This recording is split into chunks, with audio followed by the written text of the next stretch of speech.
Good day, ladies and gentlemen. Welcome to Zelda Speedruns, and welcome to the Wolfdash number 4 to the Twilight Princess 80% tournament of 2024. We made it into the main bracket stage, and we start with winner bracket round 1.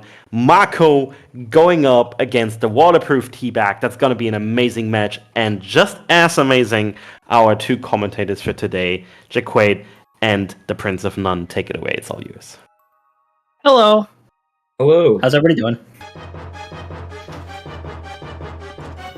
Bas gauche est plus important I'm the que Prince le of None. Bonne blague. This is actually kind of an exciting race because Elle est très marrante votre ta blague. Like Marco has been seriously grinding 80%, and then he went over to Hondo for a couple days. And Teabag is like a Hondo guy. So, and he's sort of been doing a little bit of 80% recently. So sort of a little bit of a role reversal. Wait, so are they gonna gentleman's agreement over to Hondo or something? You know what? That might extend the time frame of this race by an amount with which I'm not very comfortable. But you know what? If I have to be here for 7 hours, I will. Anyway. Yeah, no, this should be a good race though. Definitely Marco is the favorite. Obviously, his PB is a good bit better, but Teabag is also a good runner. I think that Teabag's gonna have to have a really good run to be able to try to keep up here.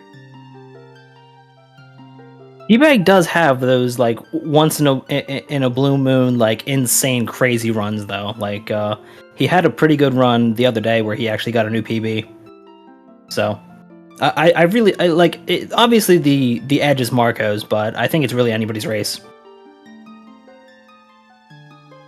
Yeah, there's plenty of things that could go wrong throughout the run. I mean, for example, if Marco struggles with style or skip or something, then the gap would close considerably. Right. Hang on 1 second while I deal with some audio issues.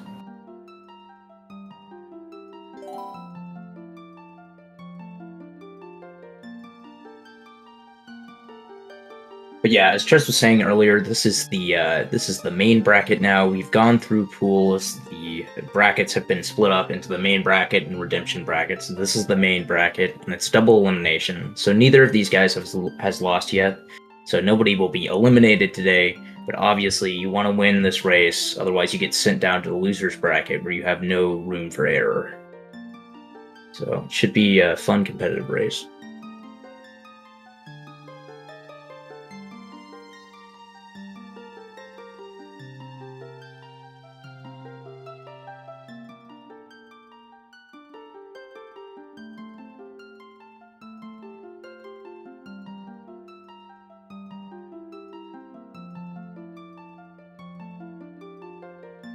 Yeah, I didn't see if Teabag had any sort of funny file name or anything like that. We'll see if Marco wants to put something in. I feel like it's tradition in races, but...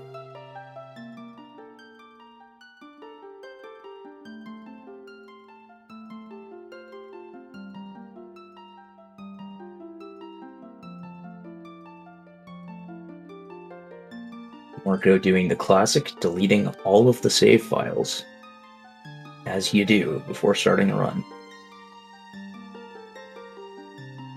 It apparently must have multiple memory cards. I think that's what this is indicating right now.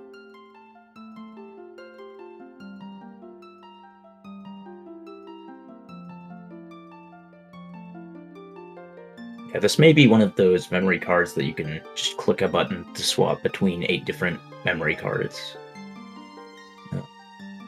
Looks like he's swapping between them pretty quickly.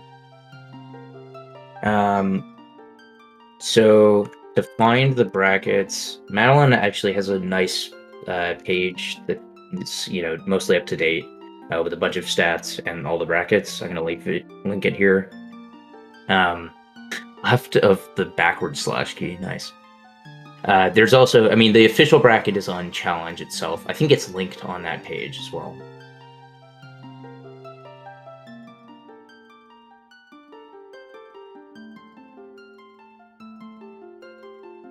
Damn, I missed what Marco's file name was. Oh well. Looks like we're getting started.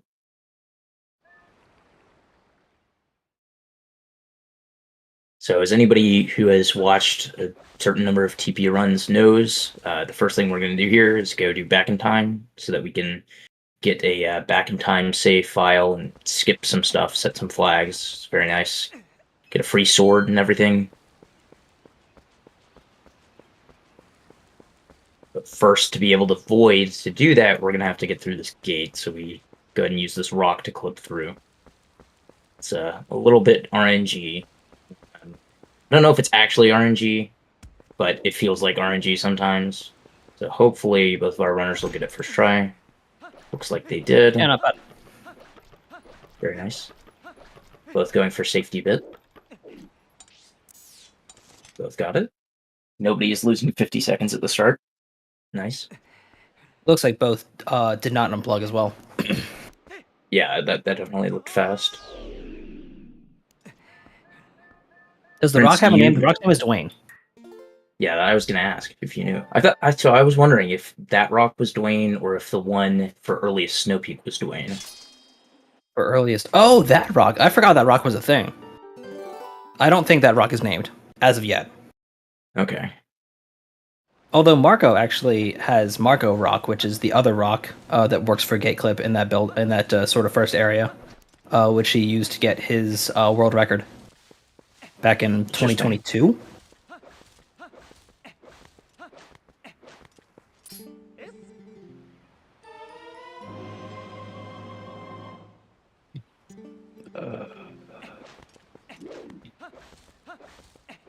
Yeah, there will definitely be a bit of rolling here for the first few minutes as we try to go save Tallow. Yep. Unfortunately, you can't really skip a lot of the rolling in this intro sequence, but...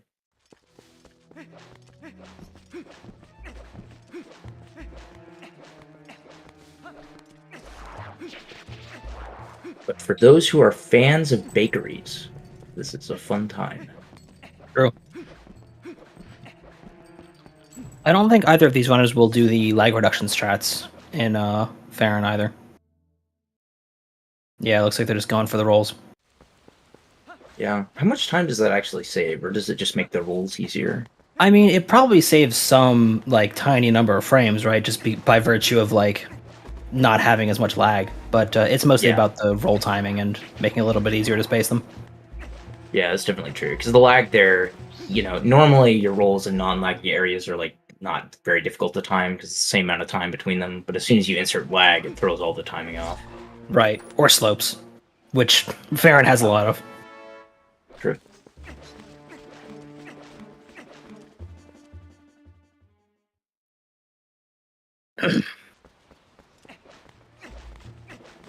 Marco running against a 356 cage break, which is pretty interesting. Oh, this is his, his sub 250.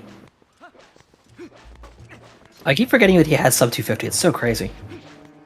Getting that anybody has sub 250. Sub 250 Yeah, is honestly. a crazy time.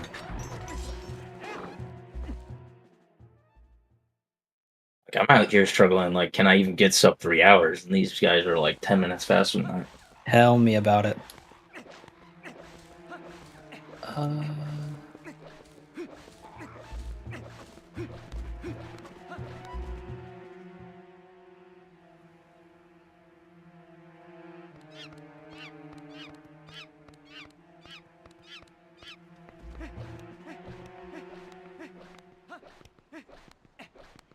All right, solid cage break from Marco.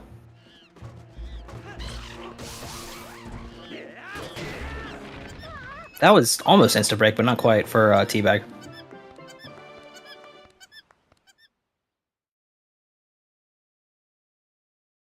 Yeah, I forget how precise that is. It's like, what, jump attacking a specific spot on the cage will just break it? Yeah, it's instantly? like right in the front from like a semi-specific position. I don't fully understand it because like I don't think anyone intentionally goes for insta break.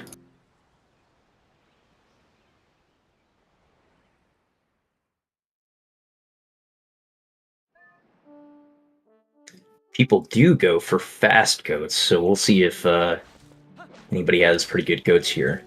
True. We're looking for hopefully under 20 seconds.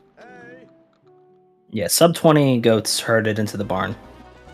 Wow, really good. Ooh, never. I spoke way too soon. Oh, I almost had really good RNG for Marco, but then he had that crazy Howard.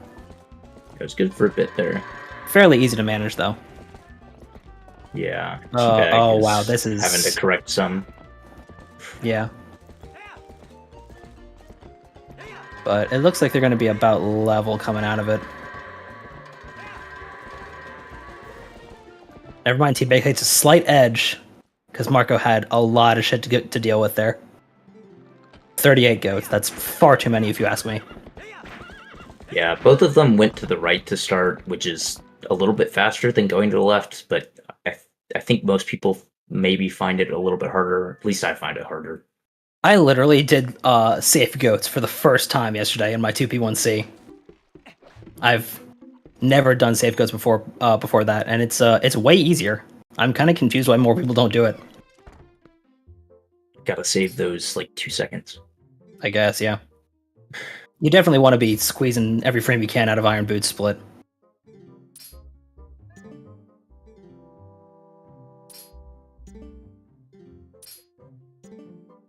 Disappointed that neither of our runners is spinning around a bow.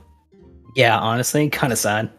It is nice. It is slightly satisfying that they're sort of at mirrored angles to him, though. It's true. It's almost like one of them is playing on the Wii version. Not quite, though. That would be a crazy curveball for either of them. Yeah. Yeah, Marco on French, Teabag on German. So Teabag saving 2 seconds, but having to get rupees. Good RNG, but not as great mashing there for Teabag. And better mashing for Marco, which brings him a little bit closer.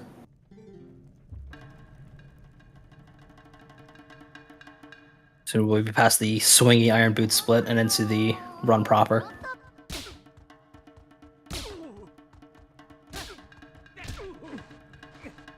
Yeah, as you were mentioning about French, the difference with French is that French can basically pay Fire whatever amount of rupees that they have in their wallet, and he'll just take it and fix the cannon, so you don't actually have to collect rupees on French. So it saves...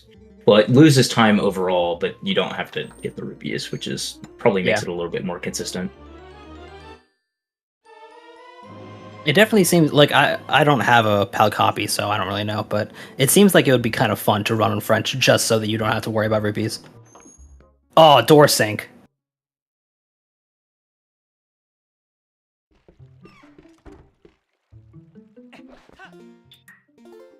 Both of them saving here for a bite later.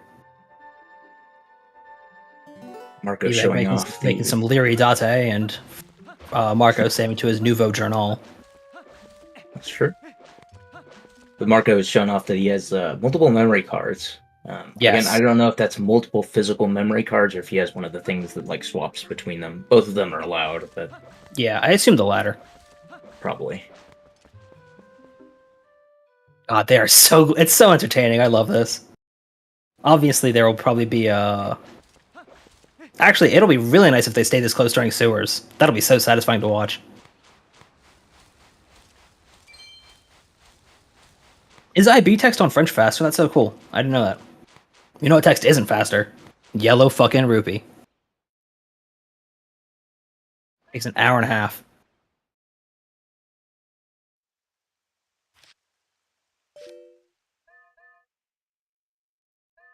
All right, time for wolf movement. Everybody get excited. Oh, cage break might set break, though, or not cage break, box break.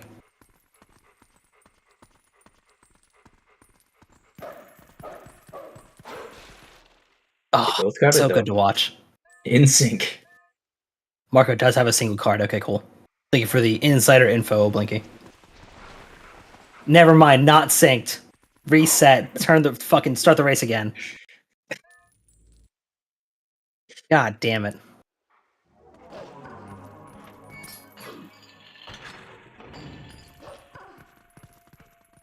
Alright. You guys have to pay attention to your dash cancels now. And your fucking... all your vectoring and early cutscene drop.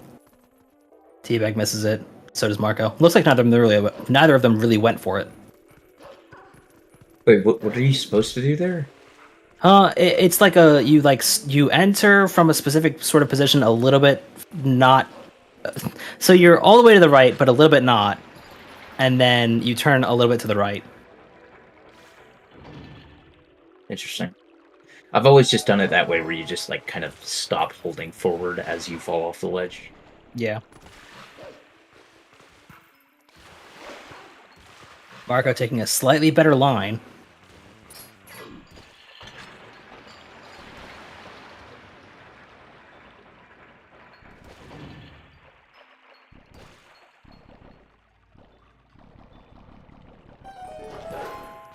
Fair enough, Spicy Juice.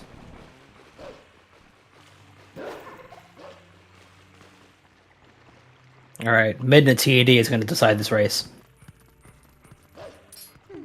Marco gets it.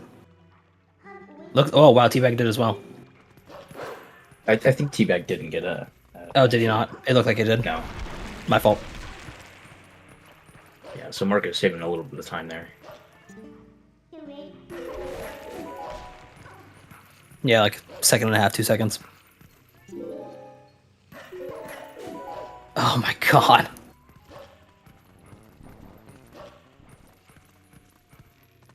So cool to see how level these guys are. Like, obviously, there's not gonna there hasn't been anything like super challenging. It's just wolf movement, but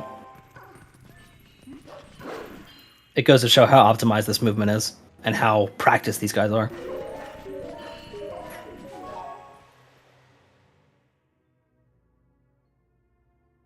One of them should go for the anno jump here. Oh, Teabag pulls ahead. I was gonna say, as Spicy Juice was saying in chat, it's pretty cool to see like the live comparison, since these guys are so close, between getting Midna TD and not getting it. Yeah.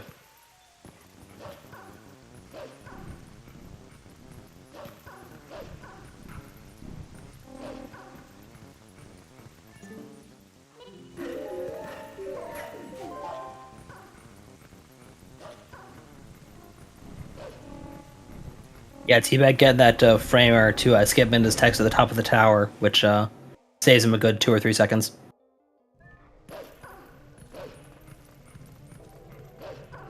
But Marco's taking really good lines here. He's making up ground.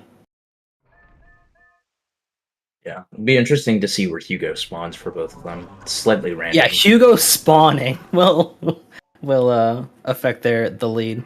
Yeah, it's gonna be like, you know, Hugo spawn, Hugo's swinging RNG, all this shit.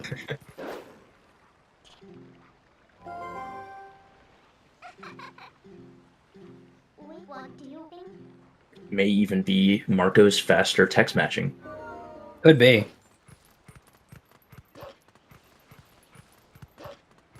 The same spawn. Unbelievable. That's so funny. That is the most common spawn, to be fair.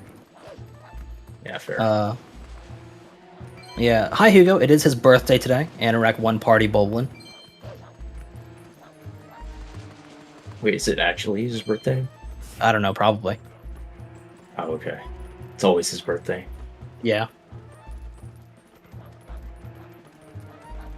Alright, gentlemen. No pressure. No pressure at all. Just make sure you don't fail Sword and Shield skip, because then if you do, the other guy will be a minute ahead.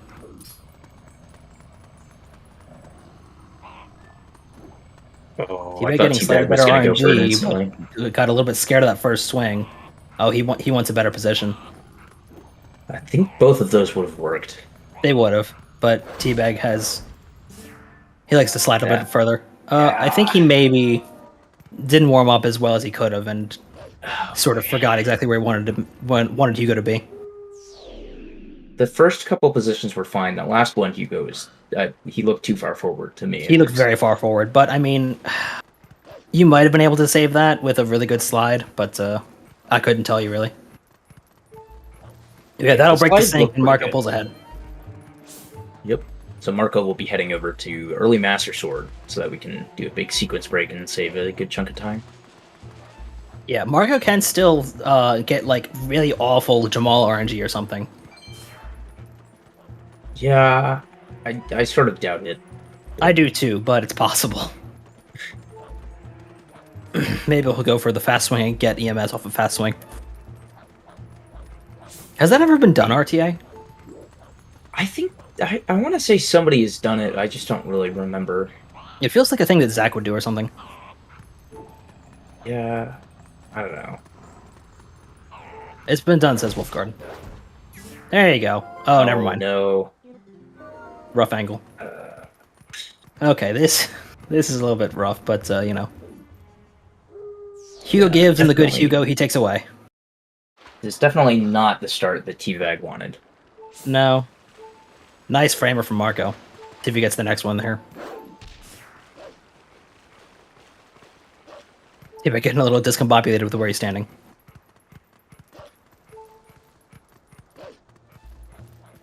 Alright, second framer from Marco, no dice. It's statistically impossible to get both the taking framers there in that tunnel. Can't be done. Yeah, the game conspires against you. As soon as you get one, it's like, oh, you gotta turn off the one framer for the second one. Yep.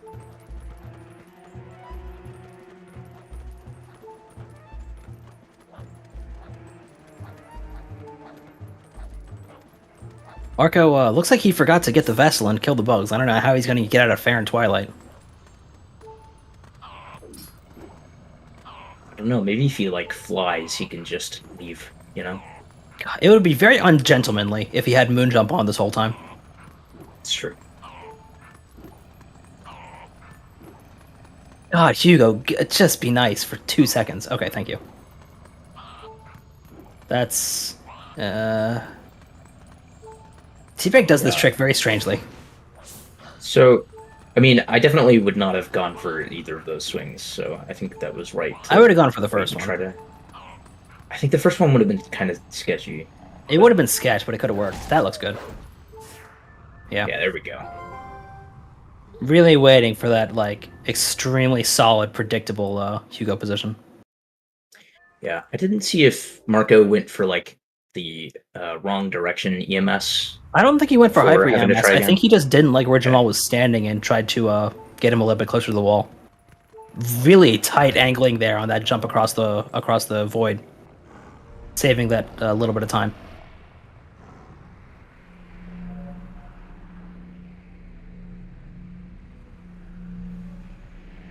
So eyes are going to be on everybody's vectoring for these segments while Marco's in the Grove and Teabag's making his way to EMS. They're really gonna be trying to squeeze every frame they can out of these segments. Marco with the quick climb just too. trying to be over there, Teabag.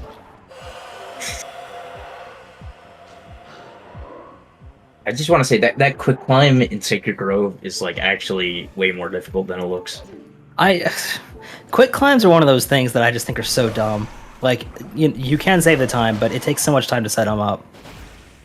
Well, there's a few of them that are like they line up pretty free. nicely, so they're not like the ones in Snow Peak and the one in Elden Twilight are like easy. Yeah, the one in Elden Twilight particularly comes to mind as being basically free. Yeah, there's a few others though. Like there's the one in Sacred Grove here that's kind of hard. I think there's one in the Arbiter's Grounds before the boss key, but you can like clip out of bounds. Yeah, by you doing can. that. Yeah, that one's really dangerous. And then what's the other one? There's one in I think Minda's Desperate Hour as well. Yeah, that one's a little bit sketchy, but it's usually pretty safe. Yeah. Teabag opting not to go for Farron Gate Clip, even though it could save him his a little bit of time.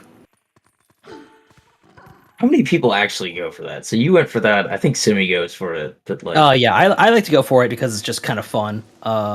Simi goes for it sometimes. It's basically just a meme strat, but it is fun to get.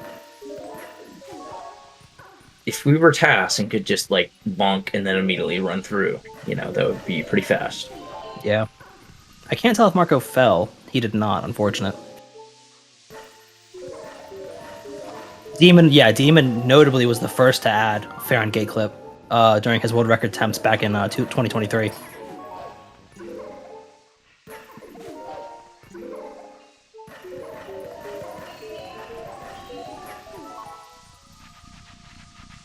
Or maybe not first, but first to sort of do it popularly. Teabag looking for a heart in that patch of grass, I guess? I think so. Yeah. It's a little bit interesting. I mean, I guess it's probably a little bit faster to grab hearts from there if they're there compared to If they're there, the one yeah, I assume before so. Grove. He just has to But hope for good there's- RNG, which he gets. I think no, Unfortunate. doesn't quite get it though. Teabag, I that patch went of with- grass there has hearts in it consistently. That's also true, but he's gonna want to run straight back over so that he doesn't have to reset General's position. Maybe a little bit early on releasing the charge there.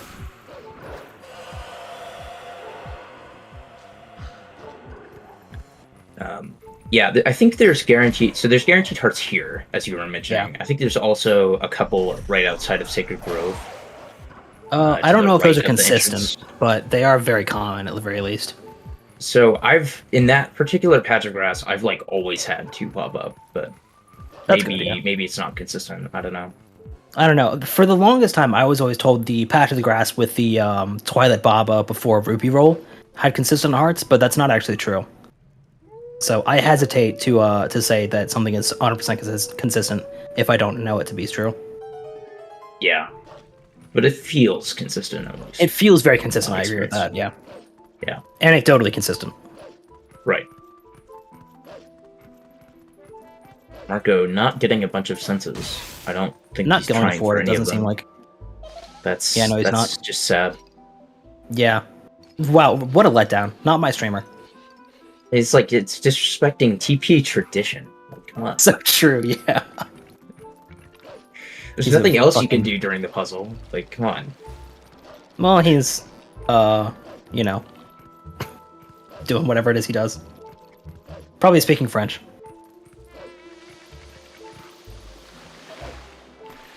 I say that, but Marco is like really good at English. Like he sounds like a natural English speaker.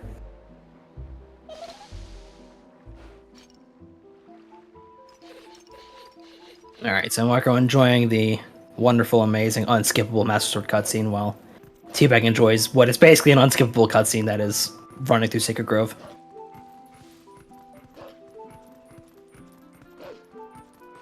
Prince Chad is dragging your English. Huh, that's fine. I never claimed to be a good English speaker. Not once.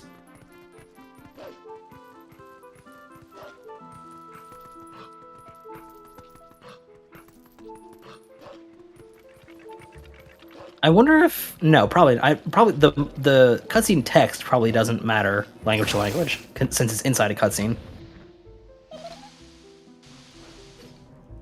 Yeah, so I don't think it matters because it's still instant text, right? Right. The text that matters are like the text boxes that are slow, which are like the Yeah, like text items boxes. and dialogue and stuff. Right. Oh, Teabag got Skull Kid checked. Cool jump attack out of the cutscene though. That was kind of sick.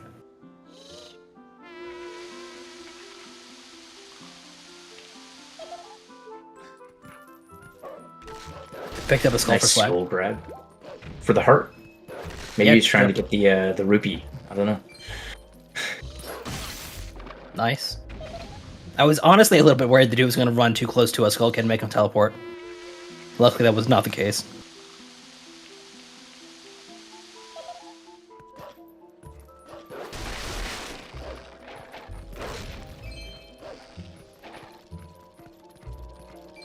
Yeah, farming those rupees like Marco is notably not required to do.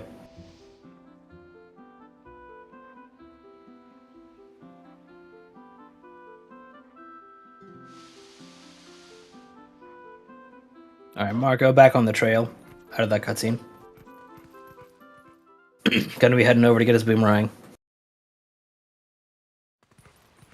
Yeah, we actually I don't think have any other way out of Faron without clearing the Twilight and getting the boomerang and clearing the dungeon. So we have to get the boomerang to be able to skip all that essentially. I think. Well, you can do what FCNSQ does. Well, no, you can't actually. That's not true. Yeah, I mean you might be able to do Bite, although I don't know how you would get a save file for it. Yeah, there's a rupee slide. Because that actually works to what category? I don't know. There was some theoretical category or old category that did a rupee slide to the Grove. If you could buy... Yeah, that's true. 2510 sword for Teabag.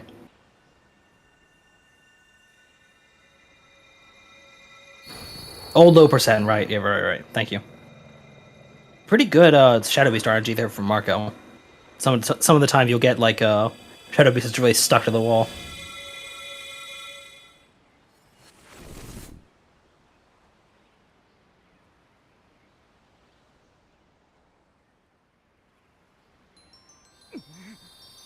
Marco getting ready to do Forest Temple back in time to go ahead and use the save file that he made earlier to get boss flags so that we can skip part of the Forest Temple before Ook.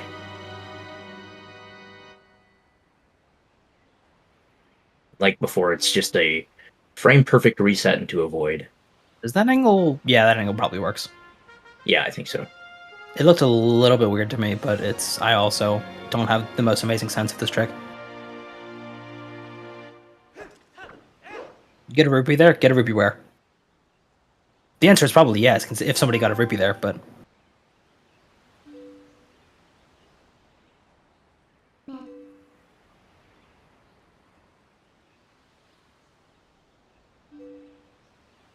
Marco turning an impossible S into a passer S.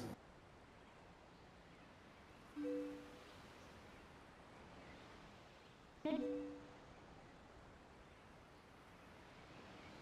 going to see if Marco remembered to pay Nancy off or not. He has enough rupees, you know? I mean, since he's on French, he doesn't need to be getting those, so... Might have other uses for them. Ooh, busted is not. Unfortunate.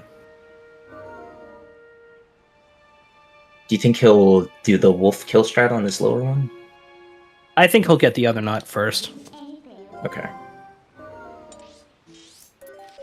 Yep. Yeah. That makes sense. It's probably faster. Yeah, the transforms are very slow. Opting to kill Nancy instead. Oh, he is doing he's the gonna wolf kill strat, both. just for safety. Okay. You will have to lure her down a little bit further. Oh, no, you don't. It's Nice. the worst. I didn't realize that position worked.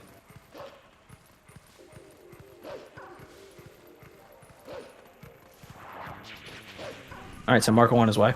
Lost, you know, probably, what, 30 seconds, but... That's I life. don't think it's quite that bad, but it's a little bit of time. Alright, keep an eye on Teabag here to see if he gets that framer.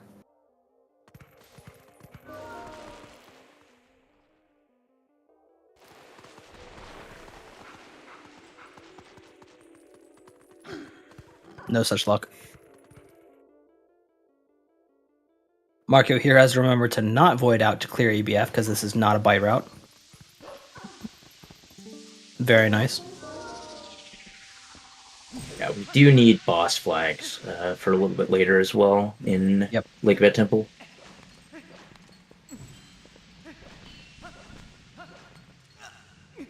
Oh, Teabag getting a little bit off the cycle there with those lantern swings. Yeah, he should spawn on that side of the. Yeah, he got the good forest, respawn. which is good. Yeah, Thank goodness. it's a little slow, but not too bad. Yeah. And Marco getting pretty good Ook RNG, it looked like. I didn't see exactly how many hops, but not that many. I'm guessing that was 3. Based Probably. on Ook's position. Yeah. I want to say, maybe I'm like misremembering this. Does Ook always like jump to the same first pillar? I feel like he does, but I'm not entirely sure. Yeah. Like, I don't it's know, one of it those just things that, again, feels feels that anecdotally way. consistent. Right. But the past few times I've been getting 2 hopped, he's been like usually on the same pillar. Of course, like for the second hop, he would definitely be able to jump in different directions, but I don't know. Anyway, a 29 boomerang in a race is pretty good for Marco. Oh yeah, it's definitely very normal. Not specifically any percent intermediate, also Bay RTA. Do not slander Bay RTA. Nice synced saves there. Marco save orbing out of Forest Temple and Teabag getting his boss flags.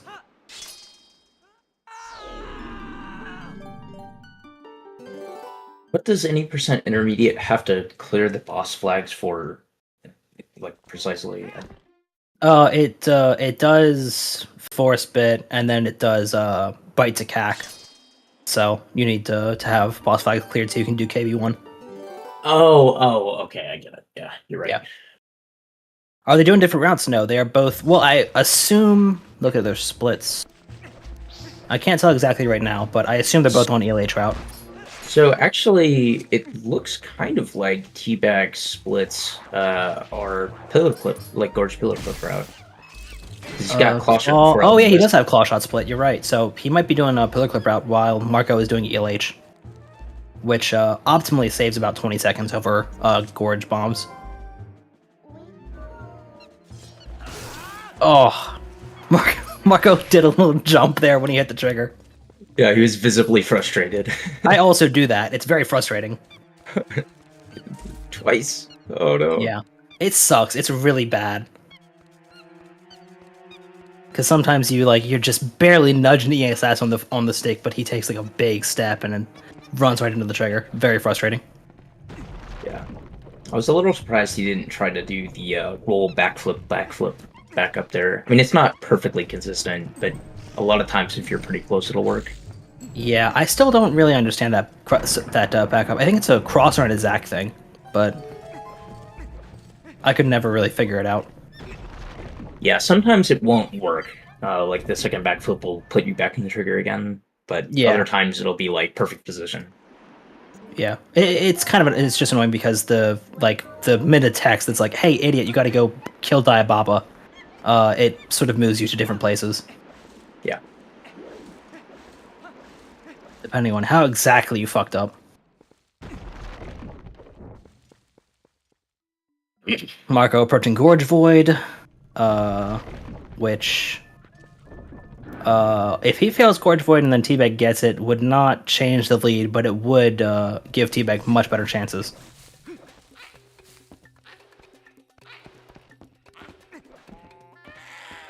Four hops for Teeb. Which is one of the statistically more likely numbers of hops.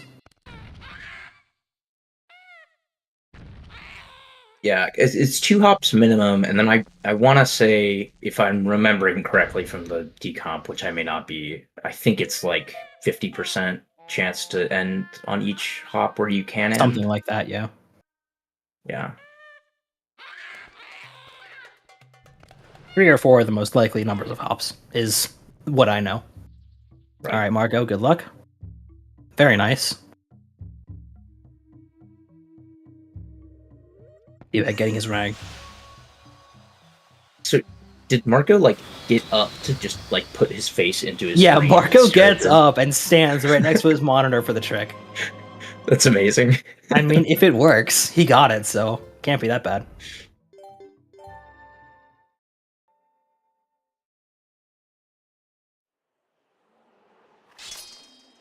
Okay, hold on. Give me like 30 seconds. See if I can look up this ook stuff. All right, GL. I'll commentate. Marco getting ready for rupee roll. Gets the rupee. Waits an hour and a half for the French rupee text, and then gets the roll. So rupee and roll have both been accomplished. Now he just has to get the LJ across the gorge. Looks good. Okay, that looked a little bit early to me, but it worked. Teabag getting out of that forest temple, well on his way to the gorge as well. Marco now will have to avoid the KB1 trigger, which is significantly easier now after both Skyrion's amazing demonstration by hand of the trigger and now with the GZ trigger visualizations. I remember back when I started this game, we were so careful about avoiding the KB1 trigger, but you can basically YOLO it now, as long as you take it slow or take it very close around that one corner. You're basically home free.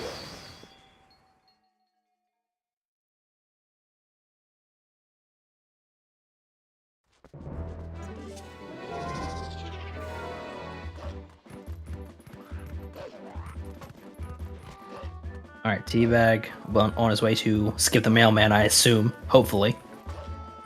And Mark will go take that forced warp over to South Farron to go do the neighbor. Well, to go get the Zora's Domain portal, which is in Lenaver currently. My Discord search skills are not up to snuff. Discord search is also not very good. Teabag expertly skipping the mailman. Looked a little bit far back, but he got a good LJA. Anyway, I know it's been decomped at some point, so I'm sure Yeah. if people dug around enough, they could find it. Mm-hmm.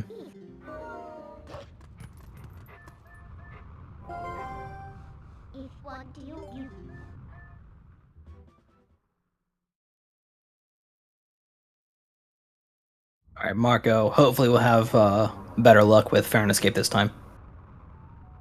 Luckily, this will be his last Farron Escape of the run since he got Gorge Void.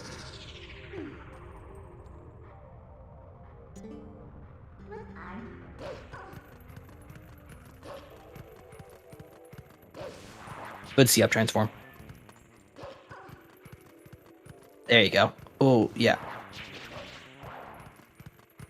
Is that? Okay, nice. Yeah, I was a little worried about that. Right but- there. Yeah. Yeah.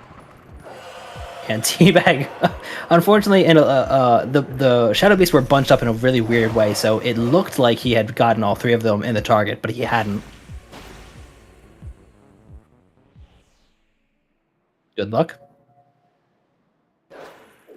Very nice. Both runners getting Gorge Void. Very exciting stuff.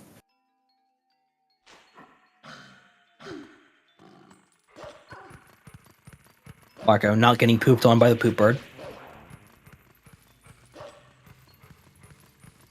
What I want to do is I need to finally install 6.1 of GZ and look at the Gorge trigger because I need to get better vectoring around the trigger for Rupee Roll. Oh yeah, This is a good lineup. 'cause There. That was so good.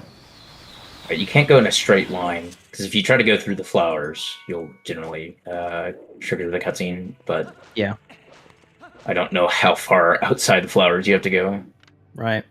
Much like You that might be shrine able to quest go in over a little Breath bit. of the Wild. Now Right. it's supposed to step on the flowers. Flower Blade Ganon. Nice Rupee Roll from Teabag. And Marco, unlike Teabag, will not be doing Pillar Clip. He will be worrying about Lake Bed at a later time.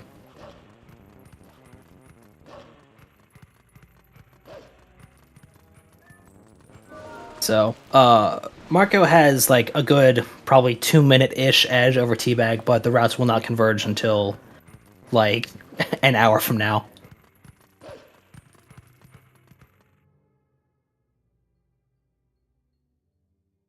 So we won't have an exact vision of who's ahead until then.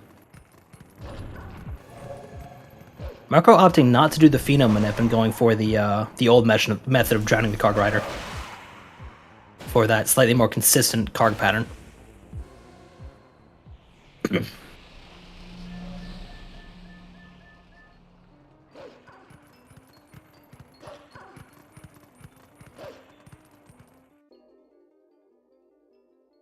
So does the Pillar Clip route go to Snow Peak before Moorfield just because like it's convenient because we're already in Zora's Domain to get the Goron bomb bag? Or well, actually, I guess we're not. We don't get that bomb bag anymore. Yeah. I keep forgetting about the Eyes of Duke. PC route goes to Snow Peak before Eel.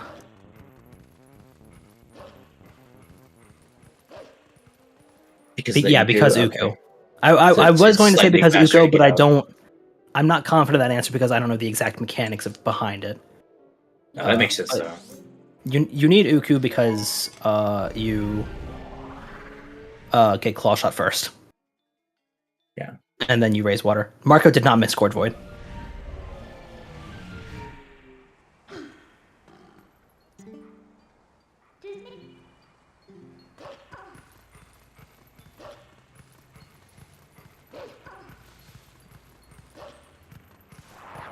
Marco going to be careful not to clip back in bounds and Void Crush here. Yeah, he Which is is apparently fairly a far thing. ahead. Unfortunately, Teabag missed Sword and Shield skip twice earlier. Teabag doing the wolf setup for Farron Escape. for that little bit of extra. That might be a little bit too far back. If he ESS turns a little bit weird. Okay, cool.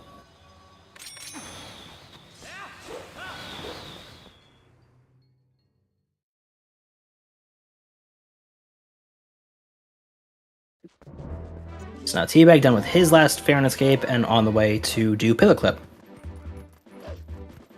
Which is a far cooler trick than ELH. Really? Prince, are you in the tourney? I might be. Well, it depends on how you define in the tourney. By all legal and objective measures, yes. Am I a contender? Not particularly. Are you mentally in the tourney? Are you Yeah, checked not out? really.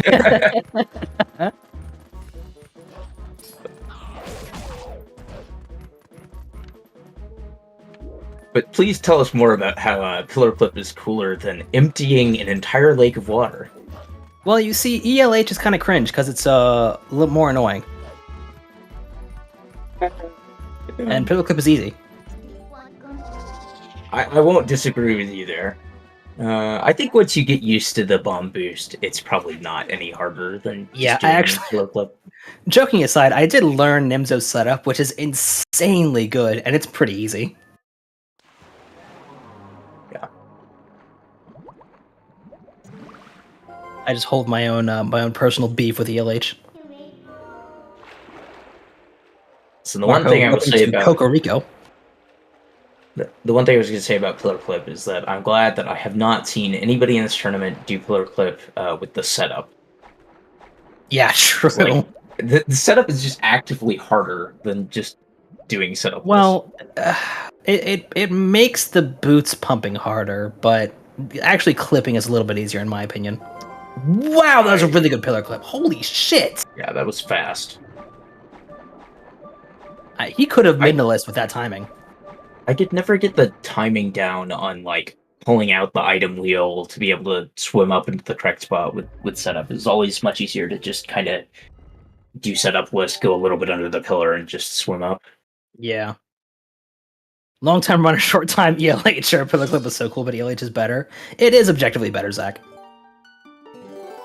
Also, The hey route Zach, have definitely you ever feels done better. EMS on a fast swing?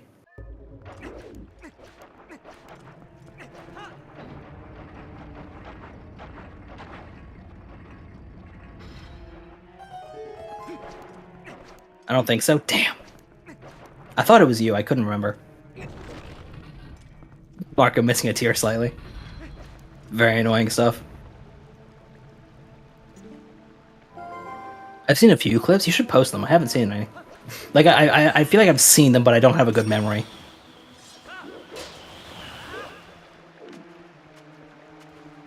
Oh, dude, Teabag got that fucking stupid slip off the other side of the broken pillar.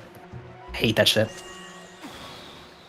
So there is a message that Simi sent this year in the Discord that has like 3 clips of people getting fast EMS. Oh, cool. I think Simi has a video, but I don't know if it was in a run. But there's a couple clips that were in the run. That sounds like a thing that Semi would do. Apparently, Madeline got it? Madeline's gotten it. Interesting.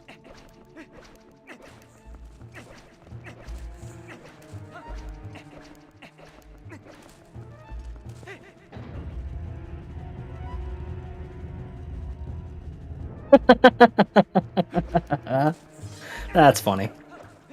Good clip. Yeah. I think you would really have to be a certain kind of person to go for it intentionally. Teabag opting to kill the tech type for safety. Getting that all-important man chicken for the route.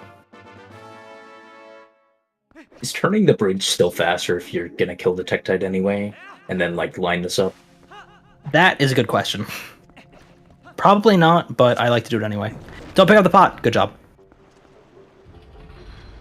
That was honestly insanely practiced movement from Marco during Elden. I feel like I should have called attention to it earlier. And of course, he had that extra edge from not needing the 10R.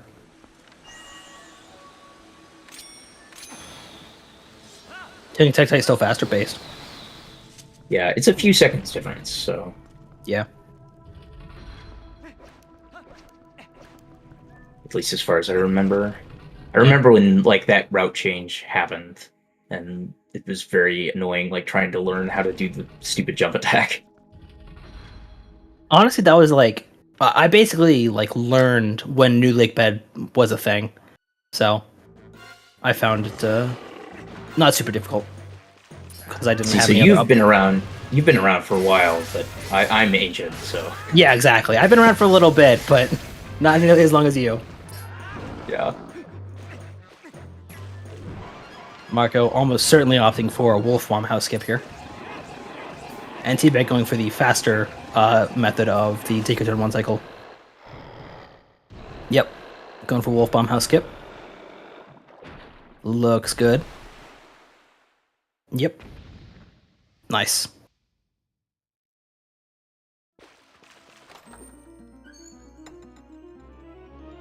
Dylan calling Morgan Wolf in chat. Very exciting.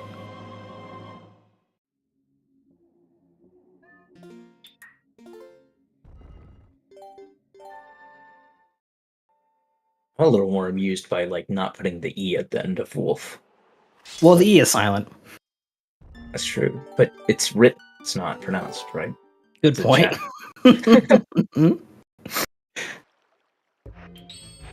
Marco opting for the this Nimzo-esque method of taking damage from the bug to manipulate it into moving into its attackable range.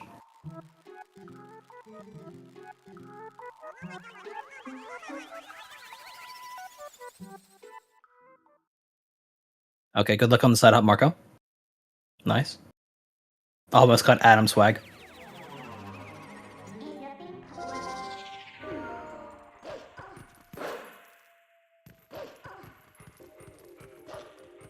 So now that Teabag has gotten the claw shot and has Uku'd back out, he's going to leave the rest of Lakebed for later and do a lot of the stuff that Mark has already done, like going to Source Domain, and then going back to Kakariko and doing all of Elden Twilight and whatnot.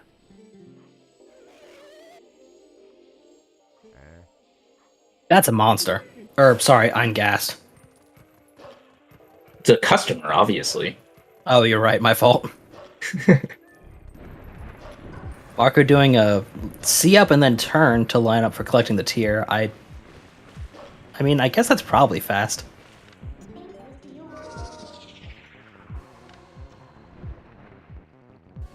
Teabag also opting not to go for the Phenomanip and instead just doing his C up and waiting. The main thrust of that being that the Phenomanip will yield inconsistent card patterns, which may or may not be recoverable for the Drown strat. A little surprised at both of these runners going for the Drown strat, since it is a little bit risky. It is risky, but without the Phenomanip, it's fairly consistent, and it does save, you know, like 4 seconds. Yeah, the main risk is if you get grabbed by the Kargarok, your console will crash, and you will have to go back to your most recent save, which may be a pretty long time ago. Right. It wouldn't be that long ago for Teabag, though. Yeah, notably far safer on Pillar Clip route than it is on ELH because the save is far more recent. Marco finishing up his Elden Twilight. I will say, and I've said it before, like, one of the real main draws of ELH route is the run flows far better, in my opinion. You have, you know, you do your early game stuff, then you do your Twilights, then you do Lakebed, and you have the Dungeon Rush after that. As opposed to, you know, breaking up the Twilights and going to ZD and getting the Claw Shot, blah, blah, blah. Doing Snow Peak before Lakebed, too. Right. Yeah. It feels a lot more comfy. I mean, I guess, you know, shoving Snow Peak in wherever just kind of always gonna feel weird, but it's a real odd duck segment, since it's like you have to, you know, put a lot of work into getting to Snow Peak, and then you just leave after you get the dungeon item. Because Zant. Because Zant. He just had to throw a temper tantrum and stomp on the ground as a giant. What an ice asshole! I say you should be able to use the lantern.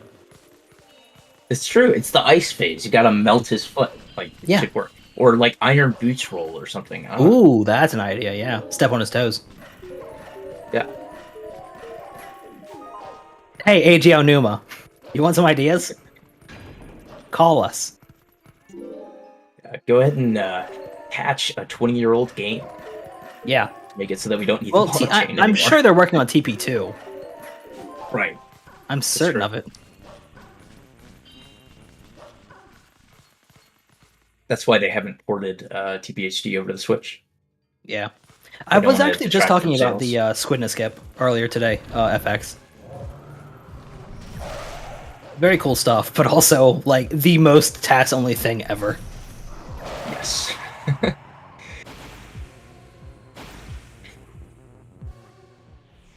But yes, Pause Anywhere has some pretty good potential. Yeah. So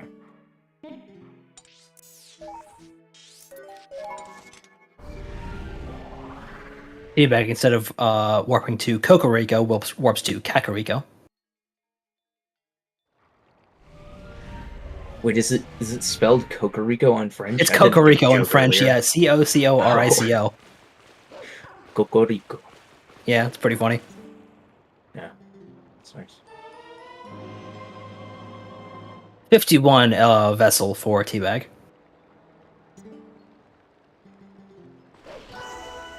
Which is not the worst vessel time, all things said. So yeah, given failing Sword and Shield Skip twice, like that's not too bad. Yeah, I Teabag has think been playing pretty ideally, alright. like back when people still ran Gorge Pillar Clip as like, you know, a really high level route before ELH was a thing, I want to say that like 46 and 47 were like good vessel times. Mm-hmm. I remember when 47 was like really good, and then people started getting 46s. Alright, Grandpa. Anyway, Let's get you back to the home. back in the olden days when like Audi was, you know, competing Yeah, for back world when Audi record. had. It's like, and Adam was still around. Dude, Oh my god. crazy R.I.P. times. Gotta put me in a retirement home, okay?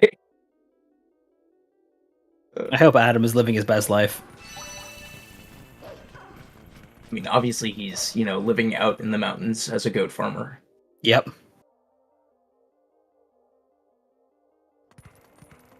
Had a lot of practice doing goats over and over. Yeah, I wonder if that translates to the real world. If you do goats 1,000 fucking times, if you can just get on a horse and herd some goats in real life. Exactly. Yeah, Probably doing the goats same. times 1,000, you know, however long that would take. It just Yeah, why is prepares that you to not be a on the goat farmer. EXT leaderboards? Come on, I guys. know. Where the hell is Simi? Like, 100 is too tame. You gotta do 1,000. Strongly agree.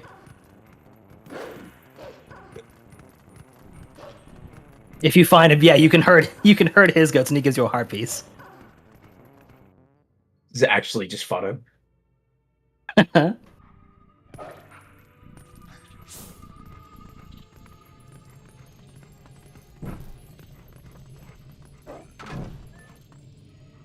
Does that position work? It does, okay, cool. Alright, Teabag gonna do his best to take these nice tight lines all through this building and then get the bug and get that rupee. Oh. It's so hard to skip that fucking text, dude.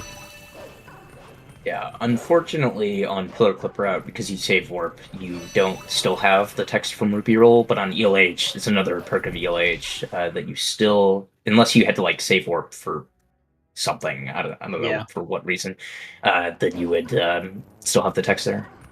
Mm-hmm. Although, if you fuck up Gorge Void and fail it on Pillar Route, then you do still have the yellow text from P-Roll. Oh, that's true, yeah. Good point. I would know. I guess you could also go, like, Elden first, maybe? Yeah, early do the Elden same is also thing. a thing you can do.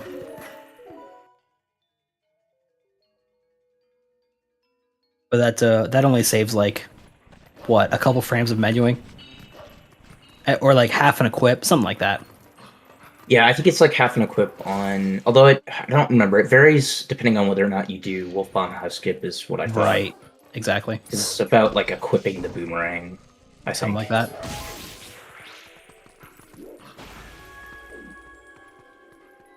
Teabag, much like Marco, will almost certainly be going for Wolf Bomb House skip. Which is like human Bomb House skip, but lamer and more stupid.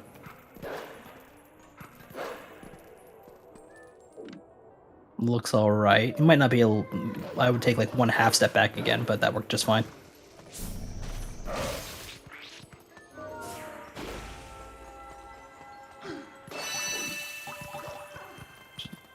I was so certain he was going to crush Void there. Yeah, I wouldn't really know. I do it a slightly different way, which is probably slower. But... Oh, the safer way where you don't go for the mid-to-framer. I do. I like side hop twice and then back hop. Oh yeah, that one. Pretty Yeah, close yeah. to the text. Yeah, the I don't know boomer who way. came up with that one. The I have boomer no way. idea.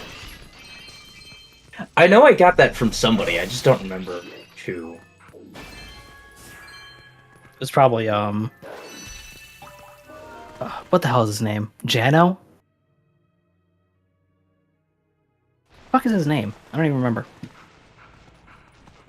Do you mean like Giano? Giano, yeah. Yeah, I would have no idea. I was thinking for some reason that I got it from Simi, but I don't know if Simi came up with it, and maybe I'm just misremembering. No, it beats me. Actually, speaking of Giano, I was you mentioned like earlier during the post cage break cutscene about tech smashing being a deciding factor. Giano has the fastest tech smashing I've seen in my fucking life. It looks like he was using turbo.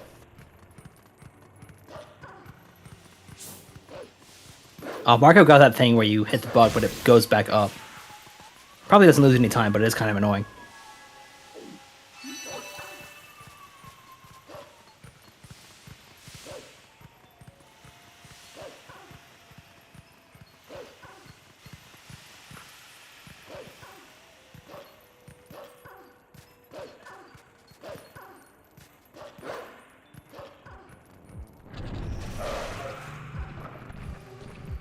Marco, I don't understand going the left or the right way around fires because you have to deal with the fucking machine there and fire's spirit. It's so annoying for vectoring. Yeah, I definitely go the other way.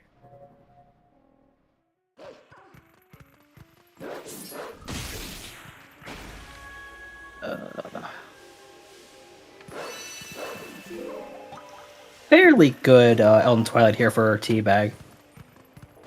Not quite sub 7, but very passable.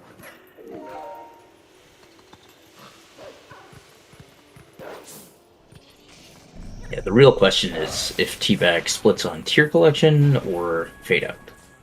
If you spawn on tier collection, you're a psychopath. Well, I'm glad that people now think this.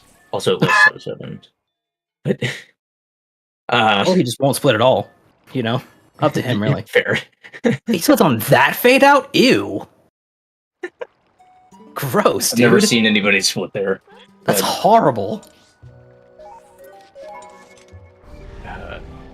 no, I thought a lot of people still split on tier collection. I thought that was a Do thing. they? Who else puts on tier collection that I can think of? I assume Simi does. Anno probably does. I don't really know anyone offhand. Wow, that was really cool bug RNG from Marco. He like literally dashed right to it and attacked him.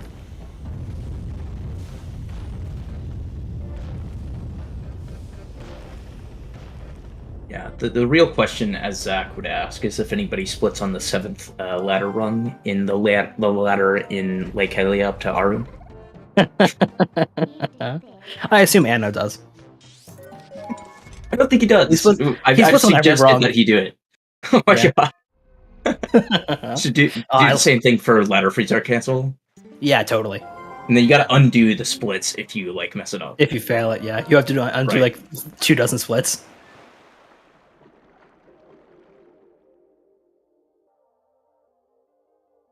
Alright, unfortunately, since Marco doesn't have clean audio, we will just have to imagine the Derek music for now. But I'm just imagining cat jam in your it hearts. soon. Yeah. Waterproof Teabag's feed, Link will howl like a wolf. Ooh, that was close. Pretty good Derek fight. You gotta, yeah, there you go. Gotta get on the bug. And as Marco finishes Linear Twilight, Teabag will start.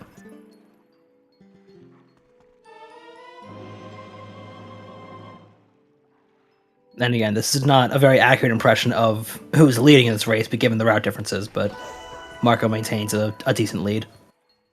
Yeah, I would say it's a few minutes.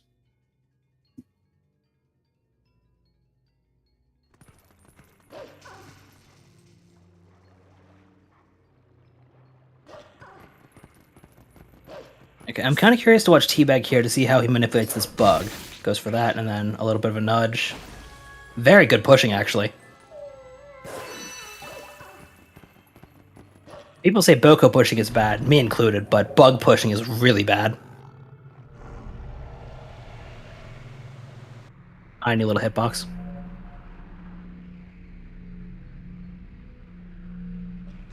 I think the thing that makes Boko pushing really bad is more the distance that you have to push them. For sure. Like, I'm assuming you're not landing talking about, beautifully like, on that little pedestal. I'm assuming you're not talking about, like, pushing Hugo, but, like, pushing the Bokoblins and... Yeah, no, Boko's not Bokoblins. What's... Yeah. Okay. They are different. It's true. They are, yeah. Fun fact. They're both blends, but they're different types of blends. Yeah. And those are both different from Moblins, which are not in this game. And all of them are different from Bubblins, which is a common misspelling. Yeah. King Bublin. You have no idea how many times on like the TBHD ZSR pages I've had to like correct the spelling of Bublin. There was a real good flurry of activity from Beast when he first got ZSR added access, where he was just nitpicking every bit of grammar and spelling. It's so good. So fucking funny.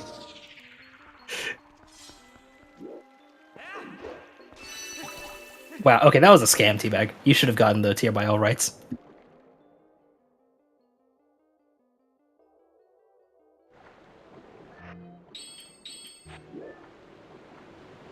Teabag doing his equips as part of the waterfall side hop buffer, nailing it, very nice. Not side rolling as well, saving that little bit of time.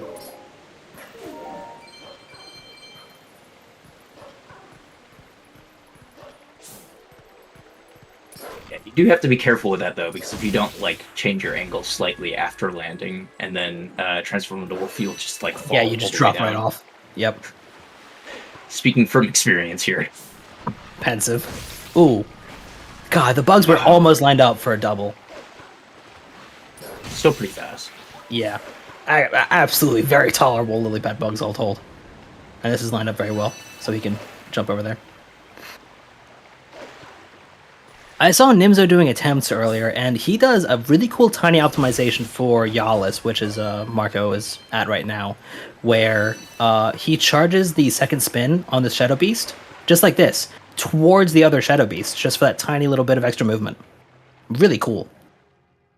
Unfortunately, Marco made a small mistake in its attacks, so he has to sort of improv this fight now. I think one more attack will do it. No, it doesn't. I was wrong. Yeah, I think the spin attack does like slightly more than 2 the attacks of damage. Yeah, I will never claim to understand how damage in this game works. Yeah. That'll be supremely disinterested in Marco. Alright. Yep, nice. One and the other, that's good. Usually if I'm backing it up, and like the positions are all messed up, I'll go for like the slower method at this point after experiencing losing like 7 minutes on this in a race. Where you like latch on and pop off. Yes. Yeah. I don't fully understand how it works, but it does seem easier. I think the timing is just a little bit more lenient. Hmm.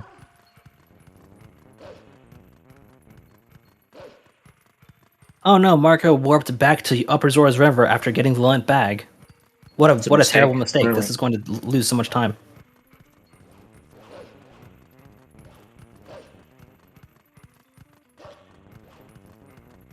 Now he's going to get the bomb bag again. Another one? Wow. How many bomb bags do you need? 2, apparently. Oh, okay. Oh, it looks like Isa has a good deal going on where you buy 2 bomb bags, you get 1 black rupee free. Well, I was also going to say you buy 2 bomb bags, you get 1 black rupee free, but you also get your bomb bag empty. Yeah. 1 for each type of bomb? Well, that would be 3. Everybody always forgets about bomblings. Ooh, that looks good for the plump cutscene skip. Very nice. Very nice. Very nice indeed.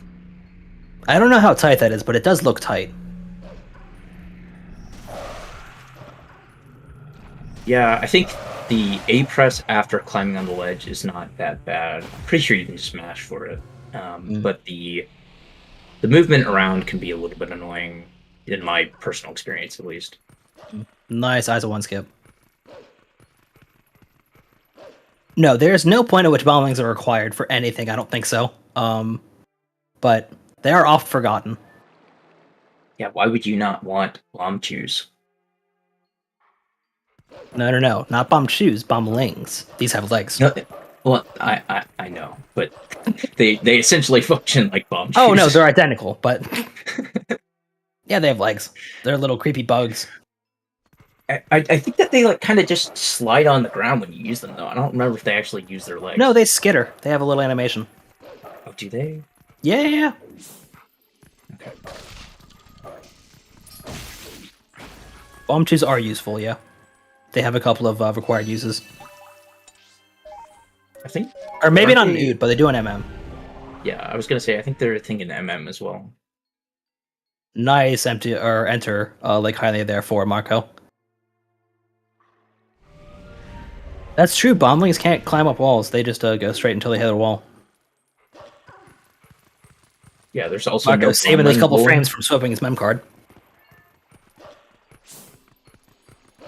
I can't believe there's no bowling shooting gallery or whatever Agree. for Harpies. You know, gotta have a 46th Harpies in the game.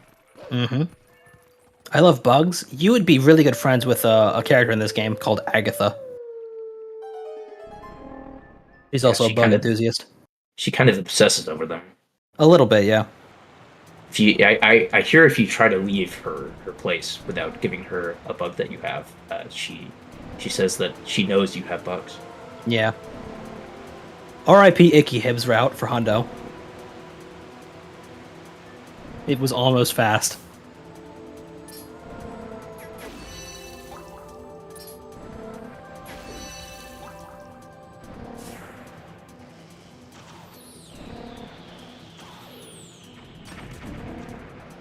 Wow, the Bulbin archers in on Teabag's screen actually having slightly decent aim and hitting near him.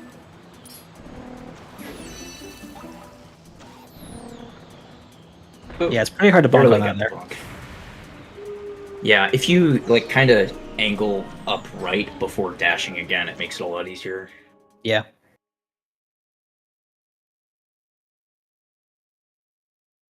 And Teabag will be getting his Derek fight going and then heading over to Snow Peak because that's what you do after you beat Linear Twilight is you go to Snow Peak, obviously. Wait, I'm sorry, I must have missed this earlier. Are you calling Deku Derek? Hmm? Is it- No, I said Teabag, didn't I? Wait, oh, sorry, never mind. I might have calling misspoke. boss, but you're you're right. I apparently my ears are not working. That's okay. Neither of mine. So the boss bug is named Derek? Yeah, his name's Derek. I didn't know that. I don't actually know who named him. It might be in the pin in the TP cord.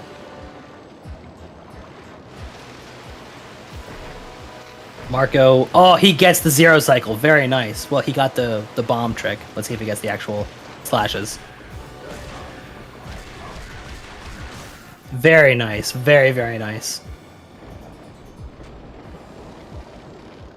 That trick is harder than it looks. Trust me.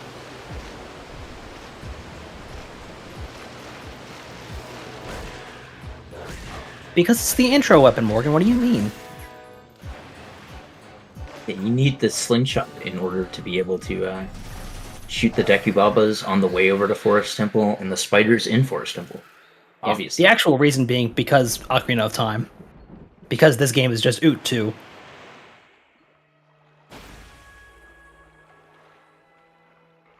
Let's be honest, this is just an infinitely better Ocarina of Time.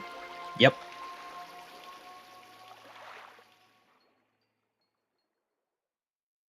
Sometimes you want a slingshot, though. Sometimes it's funnier to have a slingshot than a bow. Hot take, we should just use the ball and chain to do everything the slingshot would be used for. True. This is why we should do Snow Peak before Forest Temple. Exactly. Kill the spiders with the ball and chain. Yep. Easy.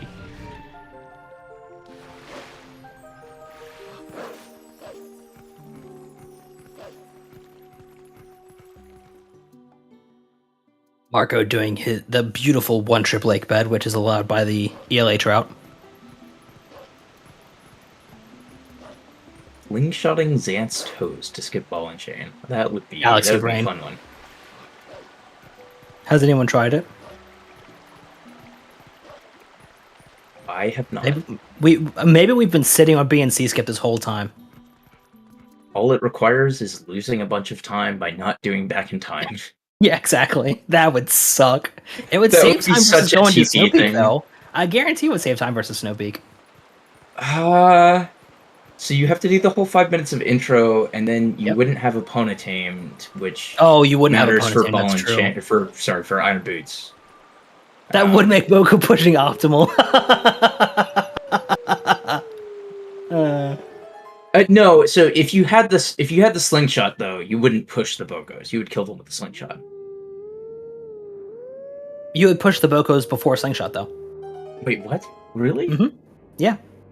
Oh no, that can't. Or would you be not? right. I don't. Really? I think you would.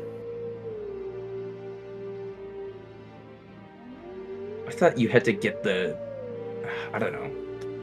It would be a very TP thing to do, yeah. Marco gets a very normal, very clean first Morpheal phase. Since we were shooting the shit about Slingshot. Yeah, I didn't see when Marco pulled the bomb. I thought it was late, so you may be able to go for one bomb here.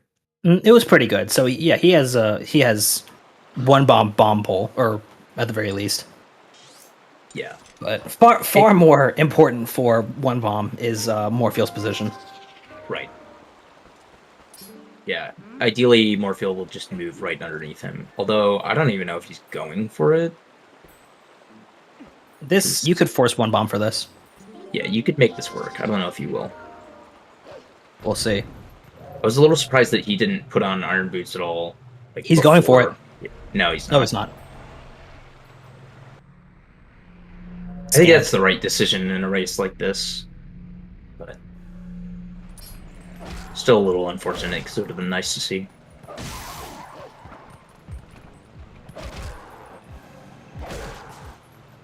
Yeah, Infinite. You can get Korobottle after back in time.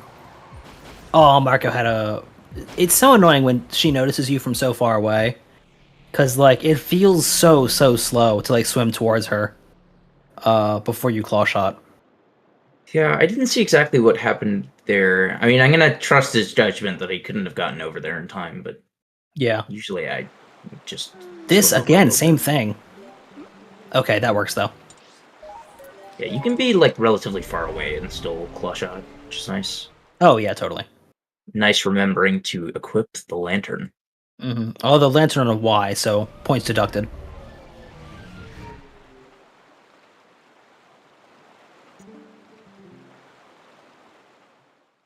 I mean, I don't know about you, but lantern always switches for me depending on how many bombs I get from Morpheal. Because I Lantern alternate is always equips on X for me. optimally. Okay. The thing is, I don't equip according to what's fast. I equip according to what I equip. Fair enough. As if I don't, then I will press the wrong button every single time. Wait, so I have to ask then, are you like... Is it because you really like having lantern on X specifically, or are you like a claw shot on Y person? Mostly claw shot on Y. Aimed items go on Y. So the boomerang being an aimed item goes on X. No, boomerang What I takes understand. priority over claw shot. Okay, I see. Interesting. Okay. I can draw a flowchart if you like. That's definitely an interesting combination. I thought most people, I think, have a preference for boomerang and or claw shot that like dictates both buttons for pretty much the entire game. Generally speaking. So like people who like boomerang on Y will have claw shot on X and vice versa. Teabag jumped down from the ledge really early, and I'm curious as to see if that's fast or not. I assume it is, because why else would he do it? Yeah, that's also another thing to note, is that my preferences are based on how my Y button is not very good. So I can't tap swim with Y. It's a little bit janky. That makes sense. Yeah, I've gotten to the point where I'm more okay with flipping around where the claw shot is. Yeah. Based on like what part of the run it is, but I have to have boomerang on Y or else I'll go crazy. Facts.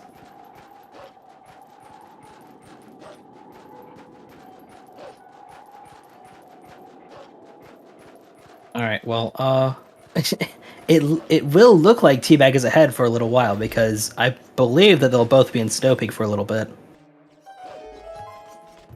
But Teabag has not yet defeated Morpheal, so Yeah. Remember not to howl twice. Don't howl. who would ever do that? Who would ever howl twice? I could scarcely imagine being so stupid.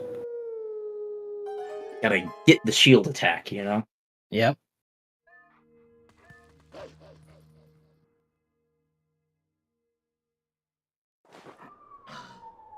You see, the shield attack is clearly just the key to early Hyrule Castle. You've just been neglecting it this whole time. Yeah. You can just shield attack through the barrier. Duh. Or if you can shield attack, then you equip the barrier as a shield, and then shield attack with the barrier. Yeah, there's a secret fuse mechanic in Twilight Princess, like with Tears of the Kingdom. Yep. Yeah, and so you can just fuse the entire barrier and then just like shield bash it out of the way. Why was he not able to target there? That's so weird. I don't know. You're getting absolutely scammed by Koosas. Yo, Marco got Louis' glitch. Exciting.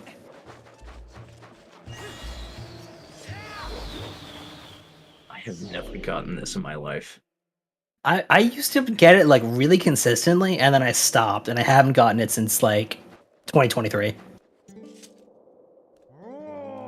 Teabag is not on a spiritual journey. Yes, Koos is the singular of keys. Don't check.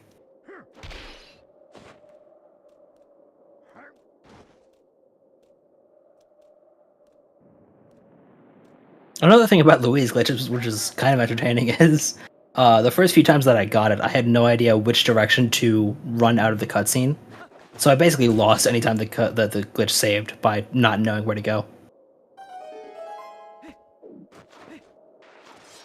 Teabag not, I don't think, getting the instant speed on the snowboard sled thing here. I mean, it was fine. I believe the further away from the snowboard you are, the faster you accelerate. I don't know if that's strictly true, though. He was pretty far away there, though. He was, and it was a pretty fast acceleration. He didn't have to do many pushes. Well, that's true, but I think that you can get it where like you don't leg kick at all. Oh yeah, yeah. Could have been faster, is the moral of the story.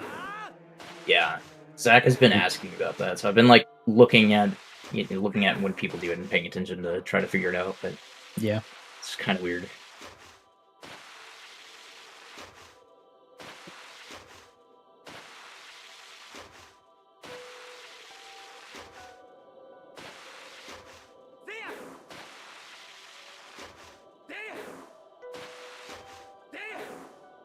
Wow, Marco actually taking really good lines there.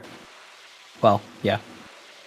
I really liked Nice that corner cut by Teabag on that last, jump there. Very Oh, nice. Tech skip, pause champ. Nice! Teabag saves like half a second. Yeah, the routes meet during Enter AG. guess Teabag opting to be very careful by going ahead and getting the hearts there. Yeah, it's just, like, obviously he doesn't expect to fail freezer skip a bunch of times, but if you do, it's a lot better to not have to game over to replenish health.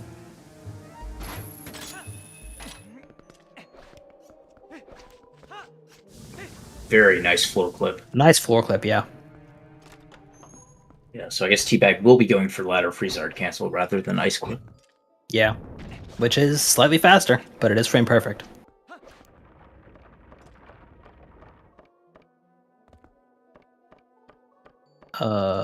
Did that work? I couldn't. Okay. Oh, he's still going for it.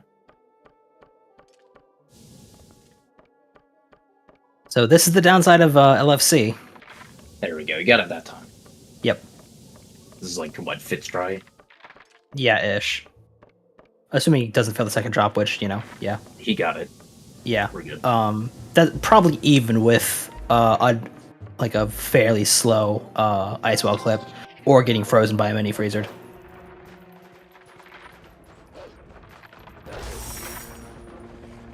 Ugh. Okay, nice. Had barely enough iframes there.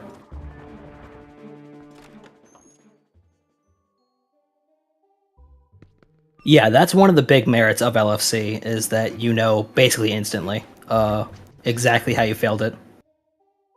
Assuming that you are actually listening to your game audio and don't have loud music in the background, yes. That's true. I actually I paused my music during a couple of points in the run. And that's why. Like Morpheal, Argarok, LFC, and Sword and Shield Skip. I thought you were going to say, like, LFC and Phantom Zam. Oh yeah, I guess I do pause my music for Phantom Zam, but... Yeah, because you definitely want to be able to hear Phantom Zam. Yep. Is my Twitch info not in the ZSR bot? Man. I don't know. How do I add that? Do I have to fill out a form or something? I was about to say that Teabag was going to demonstrate that you can split for ball and chain and not lose time splitting for it. And apparently he has a ball and chain segment, but splits at exiting the door at the start of Snow Peak Ruins. That's not as uncommon as you might think, but really the only way to split on ball and chain without losing time is to have a split pedal. No. You just wait half a second and then split. It's like with the Master Sword. It's not that hard. I never lose time splitting to this. Nice chest, Link.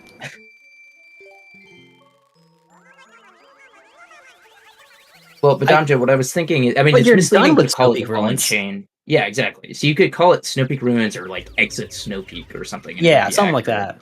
Or Uku out. But calling it ball and chain is misleading. Yeah, really the split should be called Tanta. That's my opinion.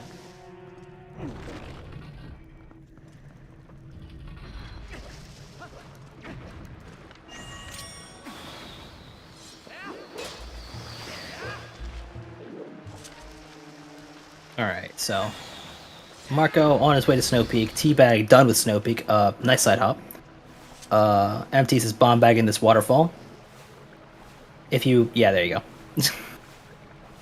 Yeah, he wasn't quite in the right spot to begin with. Mm-hmm. It's weirdly precise. Yeah. It's not that tight, but it's more tight than it should be. 2 air halls to 10 Wasserbomben. Very exciting stuff. Teabag really wanted to do that movement there, yeah. It's probably slow given how almost certainly. But it looks so cool. It does.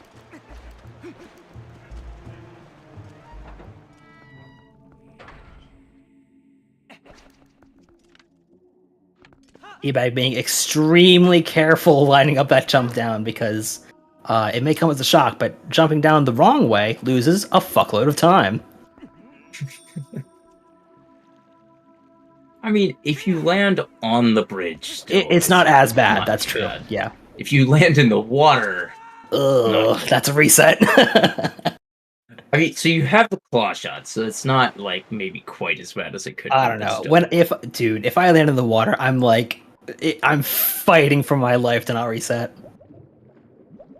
Yeah, it does feel horrible. Oh, it's so bad. Good luck on eel. May the one bomb be with you.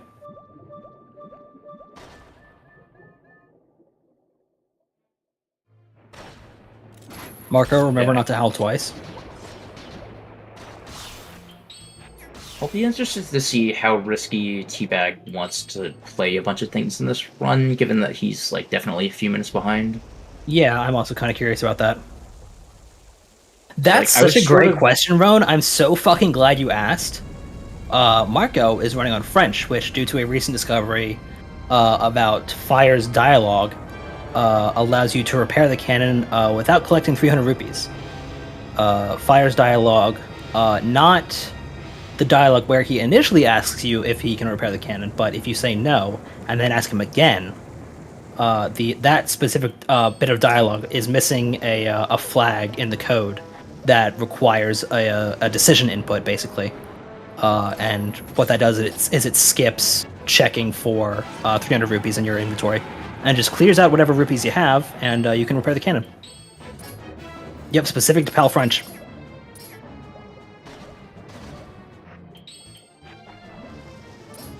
Anyway, Teabag not doing one bomb, by the way. Yeah, I saw that. Getting horrible RNG too. Yeah, I think this will work. Oh, she's This noticing him. Morpheus stopped. Nice. We're good. Okay, yeah, this is fine.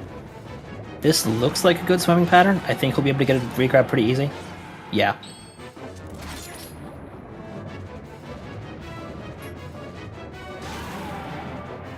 I didn't see. Marco But I'm also assuming- not on a spiritual journey. I was about to ask. Yeah, no. Kind of cringe, honestly. This looks like a kind of slow Morpheus Yeah, swim it's a pattern slow after cutscene. the death. No, didn't that's see- good cutscene RNG. Okay. I can never really tell. Sometimes they just look a little weird. Yeah, sometimes she goes way up, and that's how you can tell. Yeah.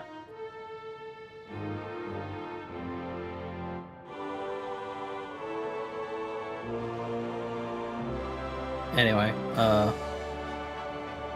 if anyone has any idea as to where the water goes when it leaves Morfield's tank, please let us know.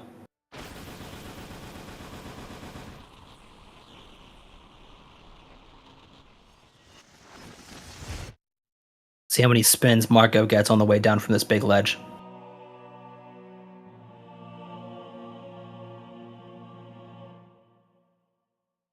Almost 5, not bad. I feel like maybe the water here just drains into Skyward Sword's Faron Woods during the Song of the Hero quest. That could be it, yeah, actually. Because on ELH route, it refills the lake, but on Pillar Clip route, that probably makes the most sense. I never thought about it that way. I guess it does refill the lake. Oh yeah, no, yeah, the ELH route drains the lake into Morpheus' tank, and then when you kill her, it refills the lake. Right into the Getting banister, slide of shame. unfortunate. Oh no. Yeah, classic trudge of shame. Oh, not technically a trudge, just a very slow slide. Of shame. You were correct, yeah. Tech skip doesn't even go for it. Skip. Unfortunate. Way overly precise for how much time it saves. Fair enough. Teabag opting to look at the ground here during minutes desperate hour. I don't think it actually lags here. Normally. Apparently At least it doesn't. for me. I've been under Yeah. the impression this entire time that it does, but I guess not. Well, because it does in Twilight, but like I've never had problems with it during MDH, and it's weird. It doesn't 'cause, like, seem that laggy, but I don't know. yeah, it's so there's rain particles, so you would think that it would like still lag, but it doesn't Right. seem to. I don't know. Marco's probably like 3-ish minutes ahead right now. That's my We'll be rough able to see pretty guesstimate. soon.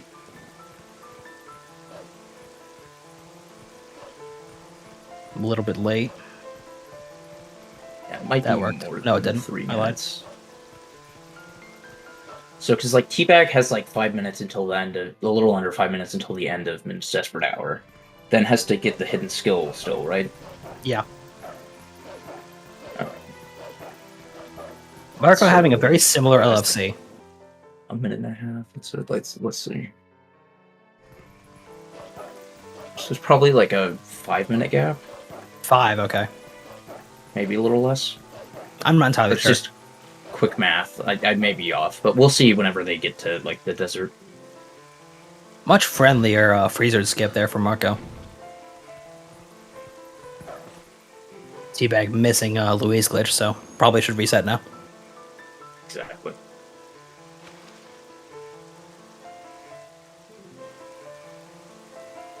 As we know, Luis glitch is the key to early Hyrule Castle.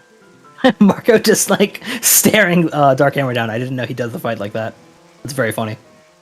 That's actually kind of cool strat, though. Yeah, no, it looks fast. Yeah. A little Pretty surprised that he entertaining. didn't go for the bomb strat. The bomb strat is kind of slow with the equips. I don't like it anymore.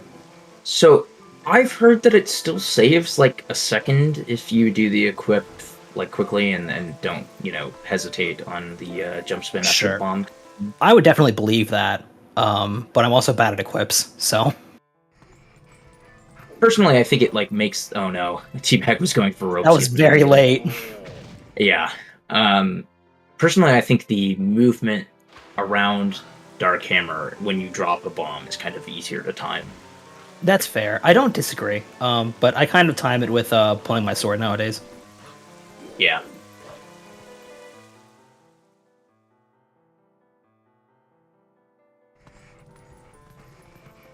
Teabag opting not to go for the trick again. But that kinda is one of like those the, instances... Go on. I kind of like the jump attack onto that. I don't think I've seen that one before. It's Jump attack a on little the bit fast, the yeah. rope. It's fairly common nowadays. But I was about to say, like you mentioned earlier, Teabag went for that riskier strat for a tiny bit of time save, and really unfortunately failed it.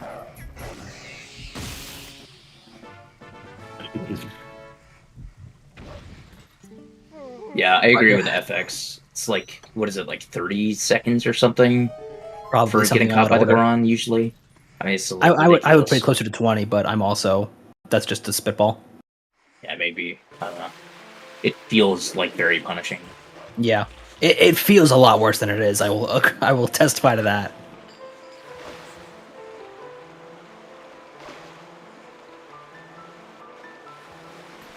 I'm actually curious to know what the Aru's memo is in French, so let's all read that text together. Marco not opting to split on the 7th rung of the ladder. Kind of cringe, honestly. Marco, stop looking at the lake. Marco, the lag. Marco going for the upskirt shot. Blued. Fan service.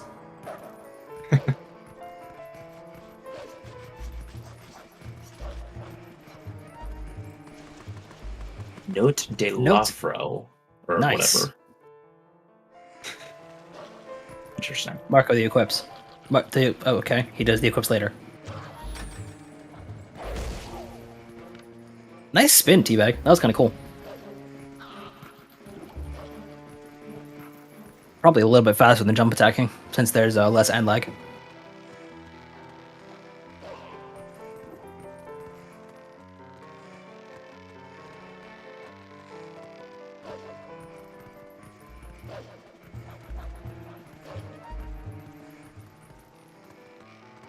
Teabag opting for pretty safe lines here during MDH tower climb. Well, except for that. That looked a little bit early, but it did work. Yeah, I thought so too. I mean, normally you wait until after the camera stops turning to do the jump attack. Yeah. It's one of those things I picked up off Skyrion. Yeah. Nobody opting for Anno Jump, which just goes to show how stupid Anno Jump is.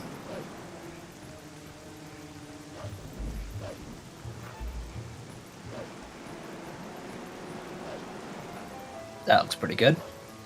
Yep. Very nice. Very nice. MTH isn't one of those things you expect people to fail, but you want to pay attention just in case, because sometimes the bridge will troll you. Yeah, but damn Joe. I don't know if he's named it, but I call it Anno Jump because it's the jump that Anno does. Does he split for it? I guarantee it.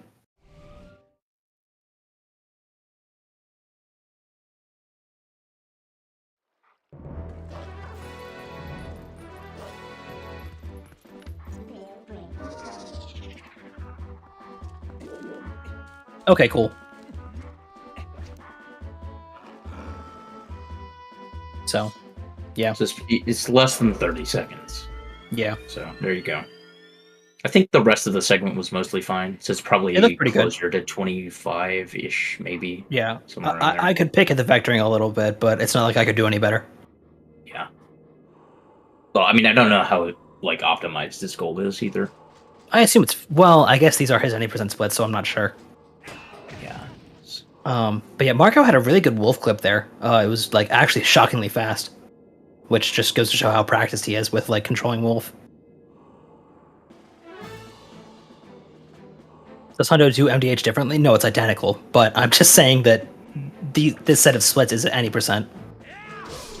So Hundo used to do MDH differently. I think at some point you got like the amphitheater Poe during MDH. I know there was like something like like got doing amphitheater Star. Poe. Yeah, and you would also do Star 1 for a little bit. Yeah. And I think you turned in bugs as well during one route. I think. I could be wrong. Yeah, bugs. Okay, cool.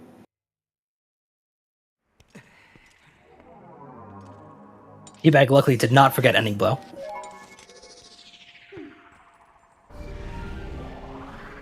Or a fang stop. I don't understand why more people don't have a split for ending blow, just to like force themselves to remember it. I don't know. It's just kind of. It seems like such a superfluous place to split. Well, I mean, it is, but you won't forget it if it's That's staring true. you in the face. Yeah, you're not wrong. I don't know. But Zam just says I'd never forget it. TBH. I've never forgot it. TBH. So go ahead and cap that. And when he does forget it eventually, go ahead. And I was gonna that. say, like saying that right there is the kiss of death. Now I'm just gonna forget it. I would never.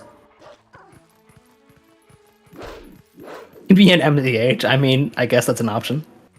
That is a very unfortunate time to get ending blow. Well, it probably doesn't lose that much time. It's only like, what, 15, 20 seconds? So you can't warp, right? Oh, yeah. And you're in far on wood. Right. Well, you know what? Sounds like your fault for not doing WMG. That's my opinion.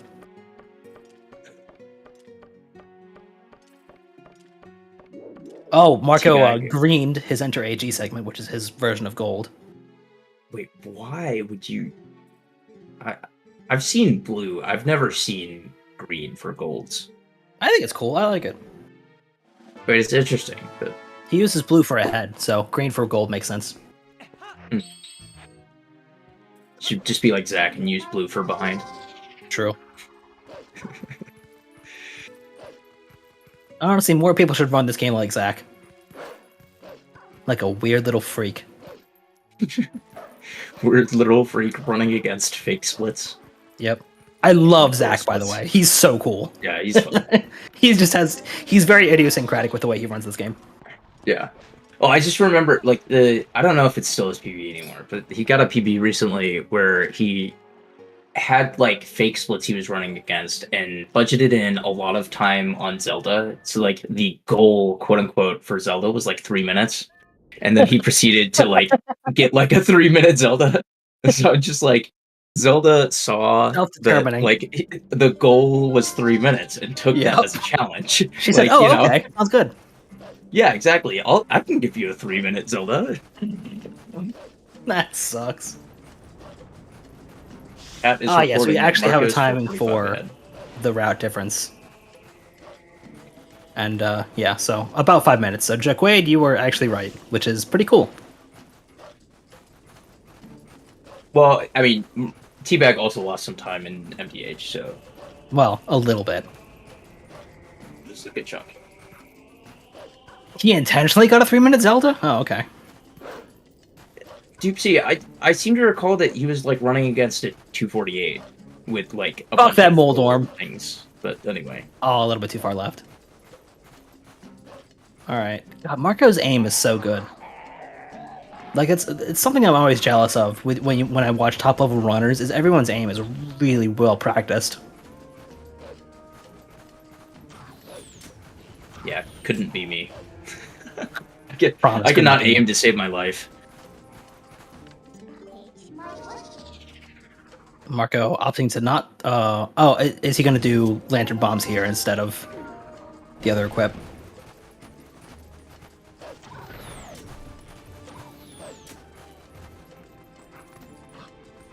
Oh my goodness! Did you see that from Teabag?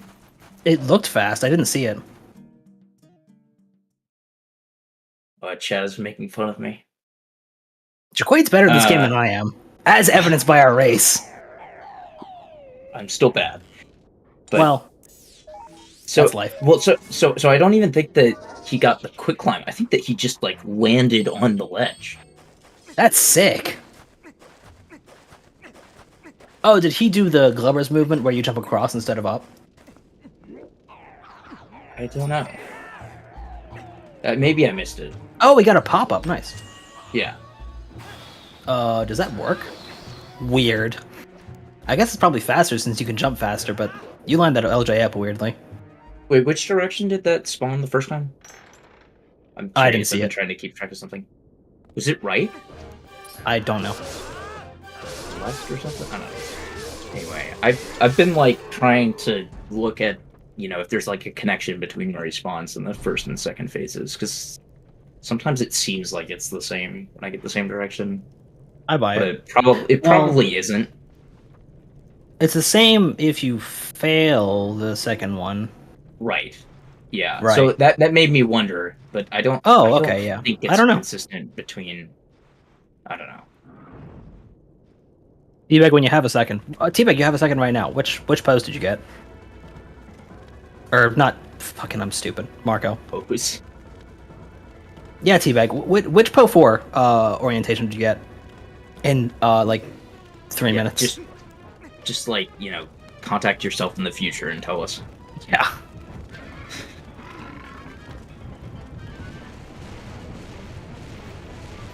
I highly doubt that Marco was listening to commentary. Yeah, probably. Hey, Marco's chat. Why don't you pester him? Oh, Badanja is Oh, like down trying Po, to okay. curse Teabag. Down Po is the worst Po by far. So it feels so inconsistent for getting the fast cycle. Yeah.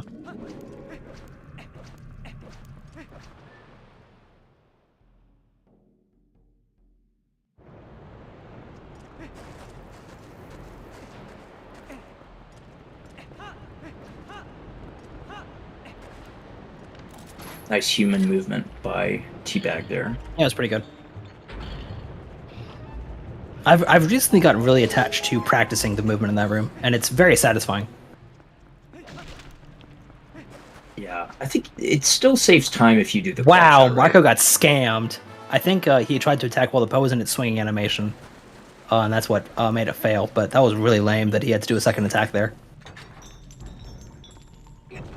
If you claw I saw shot it. in the first room, does it still save time over transforming the wolf?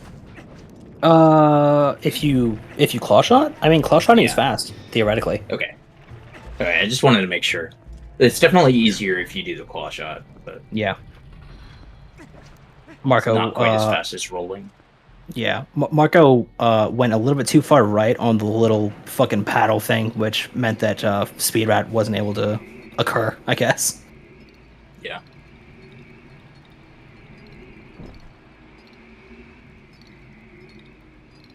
Badamja has a very interesting idea of the word fun. Spinner is fun. I feel like it's pretty uncontentious. Spinner has a lot of really fun movement. I feel like spinner segment is just constant frustration. Well, it is when you're bad at the game, which I am, but in theory, it's fun.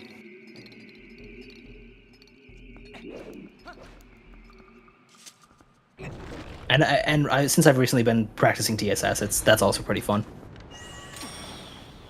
It is fun, but it also sucks to miss. True. I also am certain that I have the worst DS RNG ever. He gets stuck basically 80% of the time for me. Oh, just learn the backup. It's not that bad. I try to learn the roll backup, but I'm like absolutely dog shit at it. I've been doing the claw shot backup. No, that's unfortunate. I don't know. I need somebody to like actually teach me the roll backup. Oh, Marco didn't pull the chain all the way, which really sucks.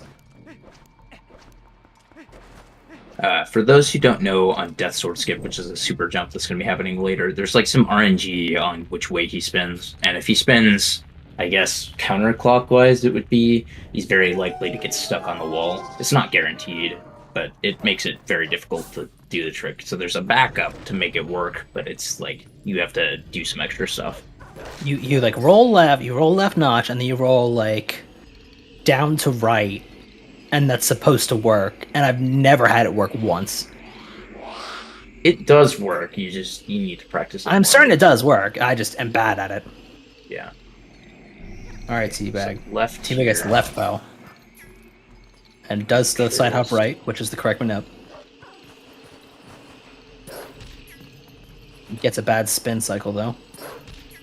That's the wrong one. Huh.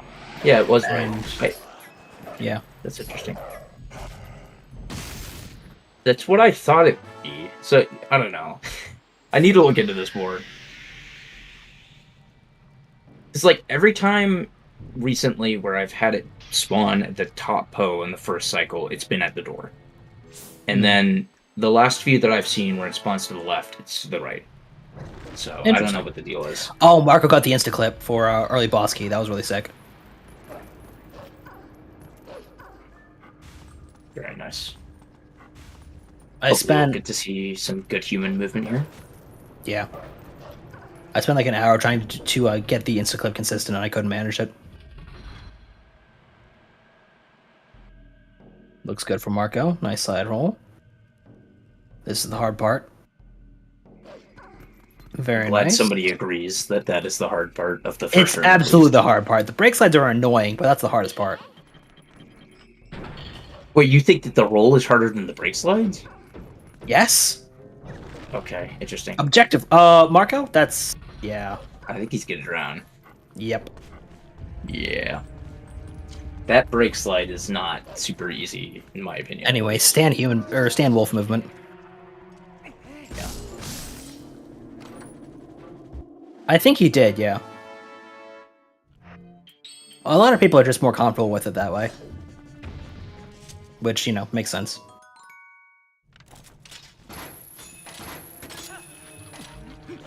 So Marco is doing the bomb placement the old way, Yeah. which I appreciate. There's like, I think there's a faster way of doing it now that some people do, where they Yeah, you place drop the bomb down first one, Yeah. halfway, and then you drop the second one on the far ones, and then you just run past.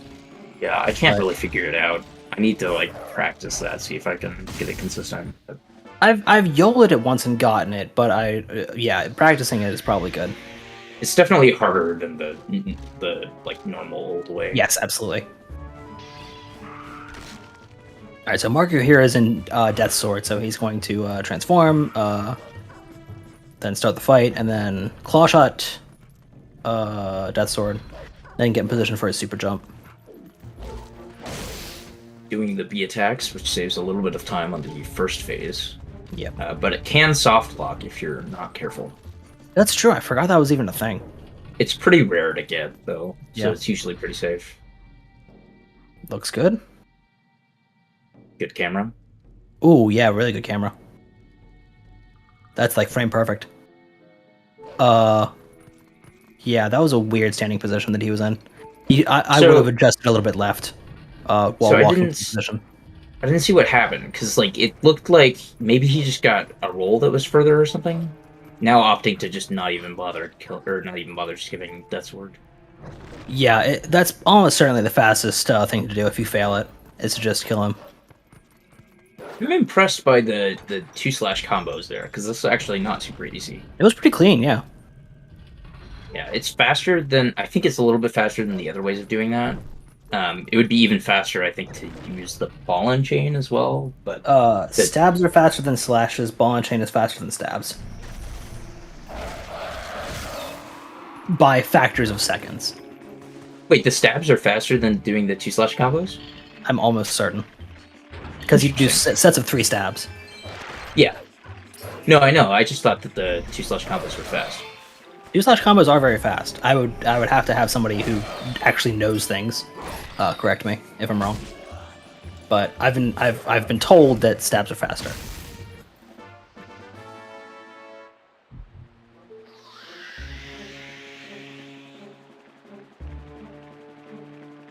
Yeah, every once in a while you get the Poe that's just like... Poes have the most annoying iframes ever. It's really, like... It's unfortunately common for attacks to just pass right through them. Probably because they're ghosts. Door sink.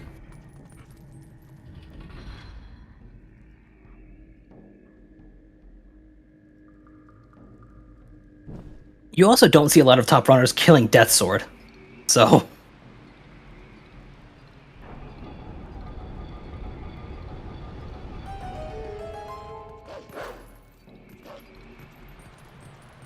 Oh, okay, Boomer. A nice DF walk by Marco there. Just want to point Oh, that nice. out. Alright, Teabag going for... And he also gets the insta-clip, that's so sick. That's way tighter than it looks, I promise you.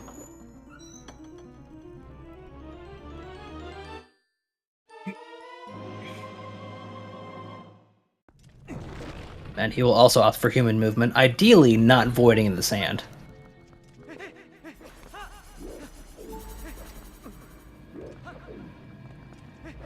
Nice tech, I guess. Yeah, I don't know if that's fast or not, but it was interesting. It occurred. Teabag opting for... Oh, he didn't get the auto roll, that sucks. So yeah, that probably would have voided him out.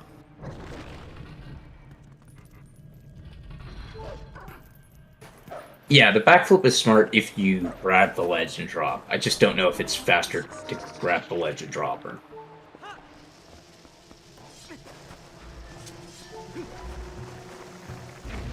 Teabag showing off the other bomb movement for those Stalfos. Mm-hmm. Which is a little bit faster.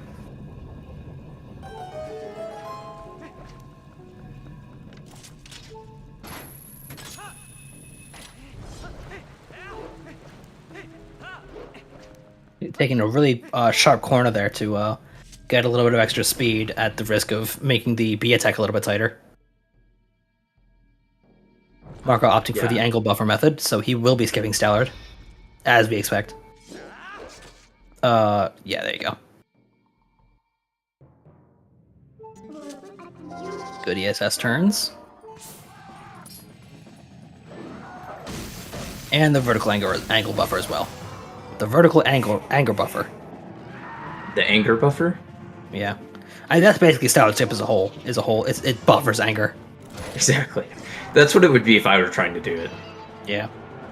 Marco deciding to just so... give up on it after one try. That's... Yeah.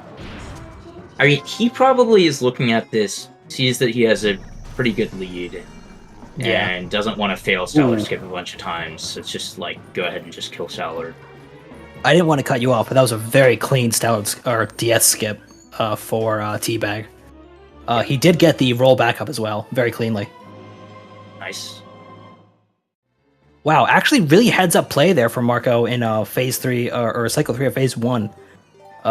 Noticing all of his options and reacting accordingly. Very good control of the spinner. Yeah, sometimes the stall troopers don't really want to spawn in locations that work very well, and so you kind of just have to improvise. Yeah. And that's one of those things that, like, spinner control, particularly, is one of those things you see with, like, very well-practiced runners. Because it affects the camera really weirdly if you pull it outside of a given range.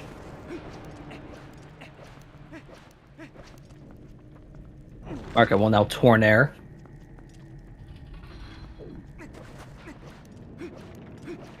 Despite being the guy with a Drahen emote. So, Marco not going for Stallard skip is actually kind of a big deal, because there's only about, I don't know, like a 3.5 minute difference between them right now. And if Teabag gets, like, first try Stallard skip, get narrow the lead pretty significantly. Yeah, it won't change the lead, but it will give Teabag very good chances, especially with City and Palace coming up, which are both places to lose a lot of time. Teabag doesn't go for Stallard skip. Right, okay. Okay. I agree with that stance on the game, but that's kind of unfortunate in this context. I thought you learned it. I thought you learned it a couple weeks ago. Talking to me or Teabag? No, Teabag. Whatever. Yeah, I definitely learned it. Teabag, I guess, hasn't. Maybe Teabag learned it, but doesn't do it. Yeah, I guess.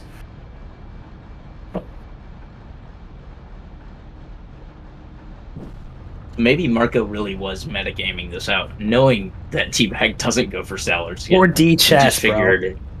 yeah, and just figured like, well, gonna have a pretty big lead regardless. So just go ahead and reduce the variance by killing Stallard normally. Cool, like dropping off spinner, then auto roll to the door. That was kind of clean. Marco opting to get the heart container. Got to give that race safety.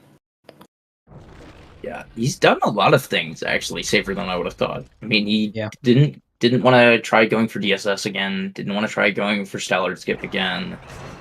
Grabbing the heart container. I don't know.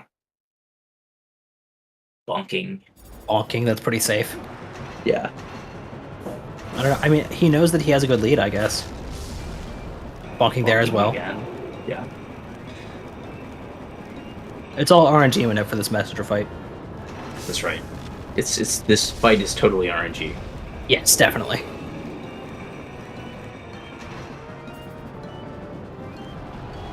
Teabag opting to go pretty far out.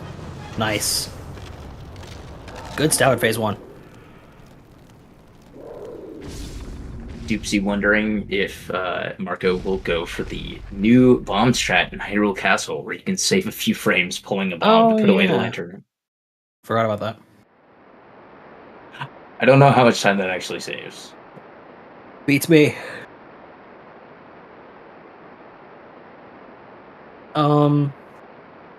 I assume that bonking is a tiny bit faster.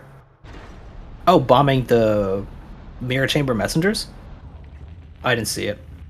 Wait, really? There's a new strat? Is that faster than using it on the Hyrule Castle door? I assume it's fast.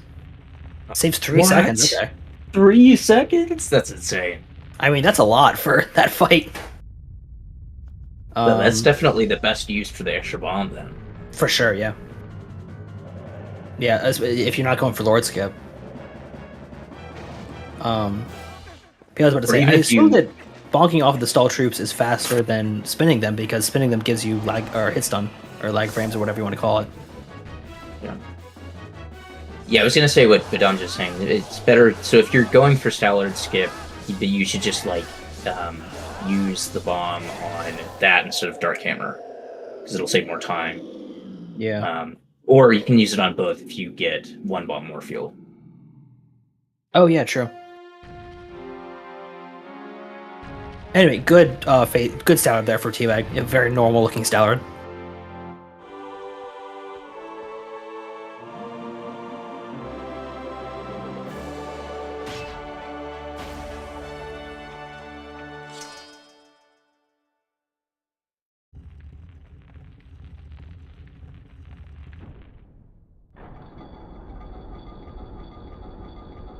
Teabag will probably get this heart container as well.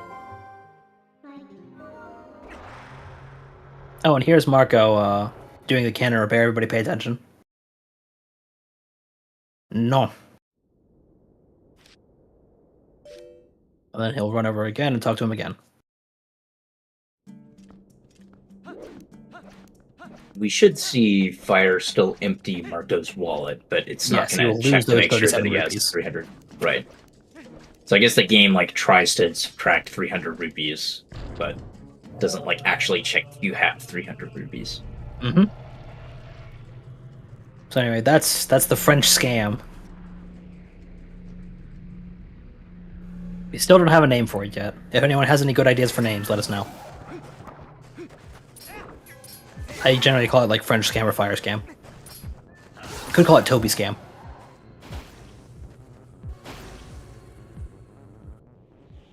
Is he Toby in French? Yeah, in most other languages besides English, he's Toby. I guess they just wanted to make the joke about firing a cannon. It's a good pun. I like it a lot. I think the localizers did a really good job with this game.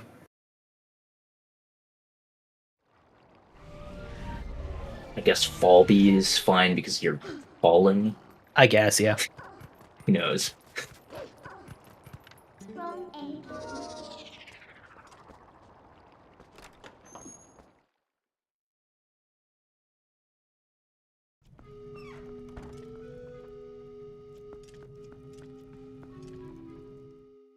Do they? That sucks. Well, luckily I speak English, so.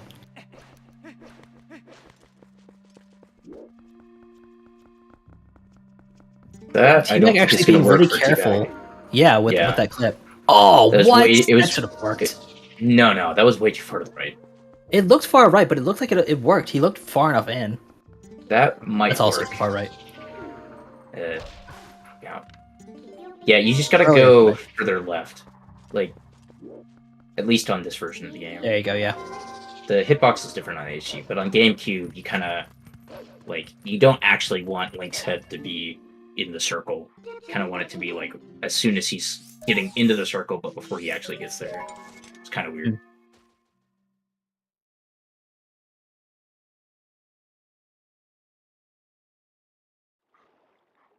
Yes, thank you, OpenLinky. That is the correct explanation.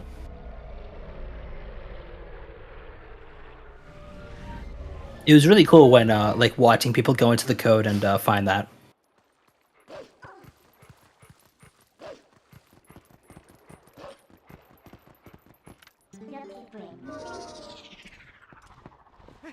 Almost synced transforms there.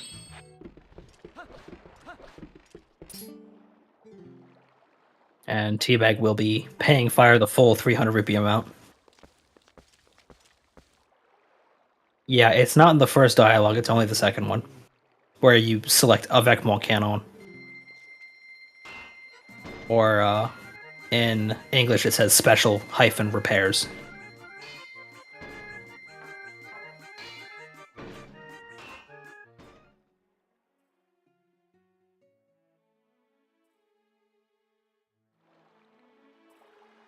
Oh, Marco, luckily dangerously the wind, close to voiding. dude, that was so close that the wind ended right there. Oh my god. And voiding there would be very bad, because it would put him all the way back in the window. Yep. Also doesn't even Yeah. have the boomerang equipped anymore, it would just be bad. That's another fun thing is that the original like thing that was like, and you don't have to pay Fire the rupees if you just do this, was on French forums in like the late 2000s, like right after this game came out. It's been known for ages, but it was just rediscovered by the speedrunning community recently. That feels kind of like the Linearu gate clip as Wolf, which I think was around for a little bit before. I believe so. Yeah, before people I remember started reading doing about it. At least on HD, we like didn't notice it for a while. I don't remember what it was like on GameCube. It was definitely one of the earlier tricks that I recall. Yeah. Because I've basically seen it in every run since, you know. Right. Since I Well, started, they used to use Epona to like bunk through the gate, Yeah. which was like a massive pain in the ass. Opponent gate clip isn't that bad. People complain about it, but it's not that bad. It sucks. It's not Especially fun. compared to the Wolf gate clip, Yes, it's I much completely more agree. annoying. Yeah, I agree. Alright. We're in agreement. Yes. But I think that, here's the thing, I never had to do it in a speed run, I've just done it in rando. So, I've never been, you know, really stressed about it. I just like, oh cool, opponent gate clip anyway.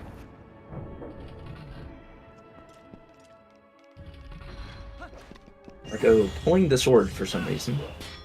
You know, for fun. We'll be interested to see what he does with the sword. Other than put it Hopefully away. not bonk off the fucking bridge again, yeah. Teabag a little bit too far back, so I'll have to creep forward a second. Very slowly. There we go. Yep. Painfully slow, there you go. Now you can often.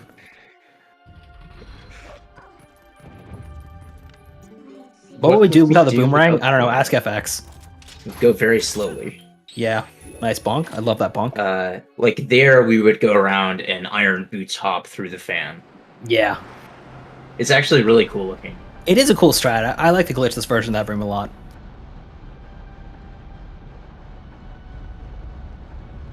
Glitchless City is one of the more fun glitchless segments to watch. I agree. It's more fun with the safe work though. That's fair, yeah. Because Shout out like, to Western Glitchless. yeah, coming back from. Oh, that sucks. My goodness, Oh, Marco? Oh my god! it's like you got That it in worked. the end. Nice. Okay, cool. Yeah. But yeah, see, that's one of the many reasons why I don't do that LJA, because it does this. There you go. It's not hard, but it's a lot more brain power than just claw shotting. Speak for yourself. I mean, I can't aim on the claw shot, so... Oh, well, fair enough. Like, spending, like, 5 seconds, like, am I aiming at the vines Is this yet? right? Oh, man. Am I, like, high up enough on the vines? Yeah, and you're, like, barely touching ESS, and it doesn't move, and then it moves way too much. Yeah, exactly. Classic. That's City in a nutshell. Yep. Hopefully neither of these runners have as bad a Kai clip as Morgan and I did in our 2P1C yesterday. Oh god. We were stuck at Kai clip for like 3 minutes. I feel like that just happens sometimes with Car Clip. It's like, I it'll could be perfect most of the time. For the life of me, I couldn't tell what was wrong. It was horrible. No, but like, as soon as you miss it once, it's like, now you're gonna like miss it for like 2 minutes. It's a real Oh, Marco doing karma That's jump. just how it works. Oh, so clean. I need to learn that. It looks very cool. It's so fun. It's actually a little bit tighter than you would want it to be, but it's so fun to do. I did 2 2P1Cs, one yesterday, or one the day before yesterday, and one yesterday. Yeah, you guys had to show up TGD in Midna. Yeah, and we did. We blew their asses out of the fucking water. It's true. It's true.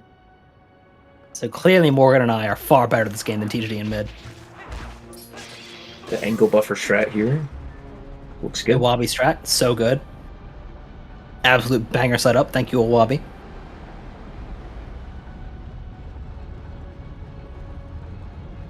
Vous obtenez un grappin. Teabag got that little roll out of the spinner socket that Marco was a little bit late to.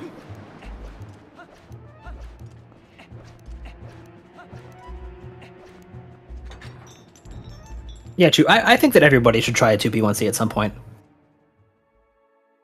Morgan and I were just blessed that we have fairly similar sort of styles of running. Okay, Teabag is going to be approaching the Lizalfos room in a little bit. Hopefully he has a bit better of a time.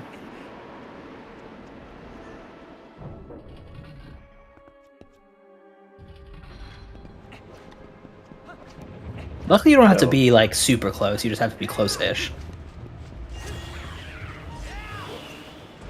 Yeah, I assume that Marco is going to get a perfectly fine Kai clip, but we shall see. Yeah. I mean, he's probably done it a million times. Mm. Teabag opting for the claw shot method, it looks like. Working, very nice. It's cool to go into like first person with the claw shot first, to do that and then immediately like claw shot up to the vines. It looks really clean. That looks good from Marco. Yeah. Yeah, wow! The aim. That was so fast. Like, I usually have to spend like 10 seconds making sure I get the claw shot after yeah. taking a while to aim in the first place. It's like, exactly. It's a mess. And then you take a while to like get the pixel, and it's a whole thing. Oh, that sucks that he missed the auto roll off the fan blade and grabbed the ledge. Showing that he's still human, like the rest of us, technically. Yep. Not a task yet. No, we did not swap sides because that would be bad because we were already used to the side that we had. I thought that Teabag had jumped off too low there, but it worked. No, it was fine. It looked a little bit scary, but it's honestly fairly lenient, relatively speaking. Teabag also opting for the current jump. Gets it just as cleanly as Marco did. Very nice. The thing is that Marco has a lot less health than Marco did at this point. So yeah. I assume he'll go for the setup as well. That was interesting, Marco doing 2 single LJs instead of the double LJA. Yeah, I've seen a couple of people doing that nowadays, and it looks kind of cool, but I definitely far prefer the double LJA myself. Yeah, I've heard it's not really any slower. I mean, I would be surprised if it was. Yeah.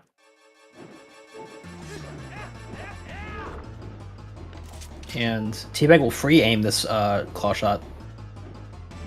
He's like one. Okay.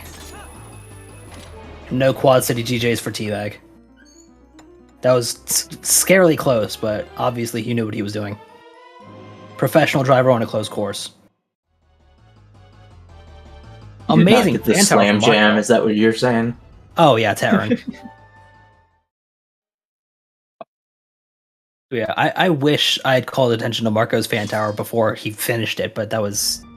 like I said about his aim, it's so good. And he got the fast boost drop as well.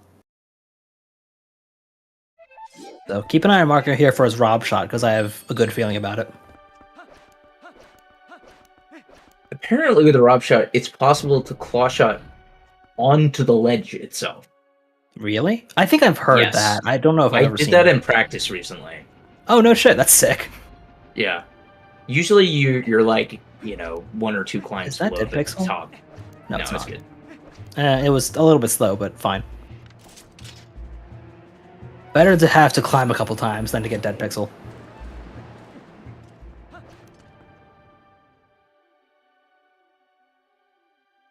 This is also another thing that Marco does. He likes to hang on the pillars while he waits for Argok to fly around. Just wants to hang out, Yeah. All right, keep an eye on Teabag for his Kai clip here. Yeah, you don't actually have to be on the pillar. You can just be near the pillar and it'll work. All right, let's see.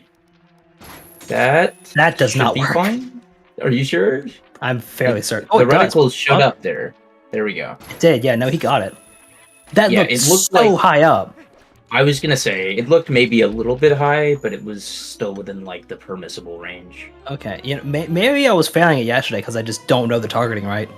I have a skewed idea of what range is good.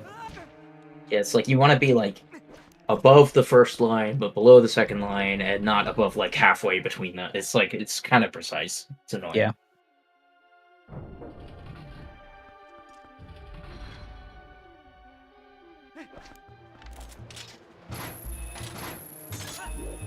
So I don't know if the bird interrupted Teabag's claw shot or if he just pulled it back on his own. Some kind of spoiler here.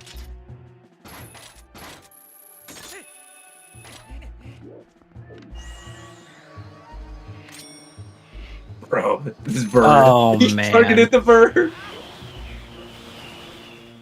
Oh, okay. God. He did not jump attack the bird. No. Oh. That's not how you back it up. That's painful. The backup is annoying. I think that like if you want to go instantly, you're supposed to just like aim at the pillar, I think. But if you want to wait for it to come back around. Yeah. Yeah. But I think if you want to wait for the boomerang to come back, I believe you have to like aim further to the left so that it's coming back basically right at the edge of the pillar. That makes sense. Or something like that. Yeah. I've done it once or twice, but I usually don't have it interrupted in the middle of the double LJ. Mm-hmm. All right, I'm not going to jinx Teabag's fan tower by saying watch Teabag's fan tower because I have a good feeling about it. But watch Teabag fan tower. He's pretty good at aiming. Yeah. Fan tower is not that bad once you have practice, and GZ saves here definitely help. Once you have practice and are good at the game. I think I've done fan tower correctly once. So, I mean, the hardest one is at the very top, but if you claw shot very close to the inside, you have so much time. Teabag demonstrating that you can still miss it, though. Yeah. But if you claw shot close to the center, you can also just like aim straight up out of the animation, and you can basically get it. Yeah. But I don't know. I'm so bad at aiming. Teabag also getting that nice fast IB drop.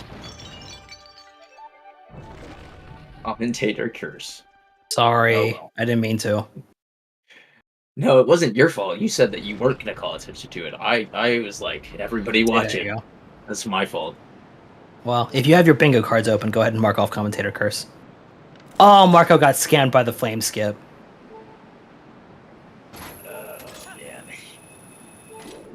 Ooh, Rob shot there, Teabag. Is he just gonna do it casually now? I assume so, yeah. Yeah. Eventually I'll learn the actual way to back up missing flame skips, because I don't do it often, but I do it often enough that I should know the backup.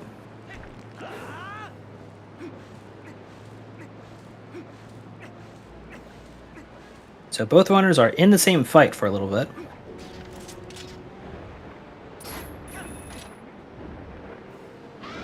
Teabag missing a cool game. Obviously, he was going for it, you know? Yeah.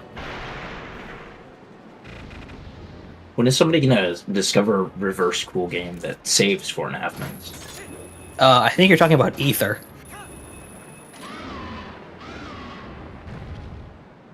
Yeah. With his Argrok Death Throws cutscene skip. It doesn't save quite enough time, though. To be, Well, that's true. Yeah. Oh, I take your point. The vanishing Argrok, yeah. The magic trick. We need to steal Ether's copy, disc, and study it under a microscope. So I thought people said that it wasn't the disc itself; it's it's the drive. Yeah. I don't know. I assume we put ketchup on it or something. It must be.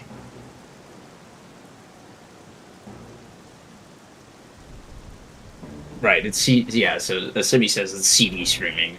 So people keep saying CD streaming. I feel like I should know what it is, but I super don't.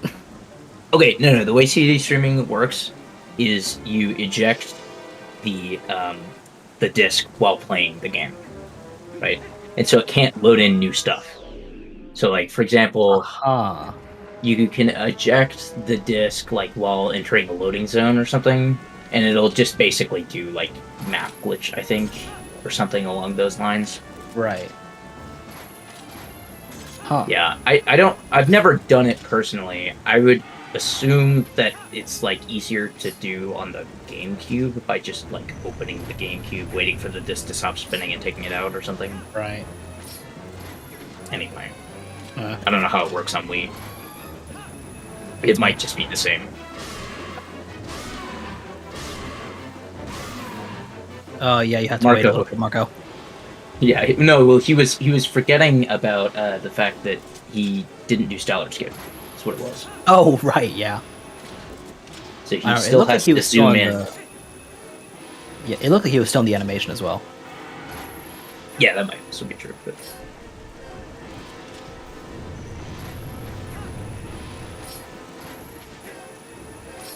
Yeah, okay, so people in chat are more knowledgeable than I am about the CD streaming stuff, so just listen to what they're saying.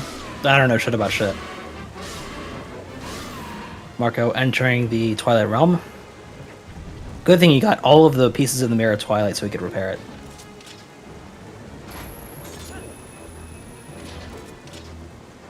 Yeah, CD streaming is banned in the same way that cartridge tilting hardware manipulation is banned, so... If it were safer, then it's plausible that it might have been allowed at some point, but it's not particularly safe. I don't know. It's hardware manip. I don't think that. Well, I mean, the problem is that you're ejecting a disc that's spinning really fast, and it's not. I don't think it's good for the console, among other things.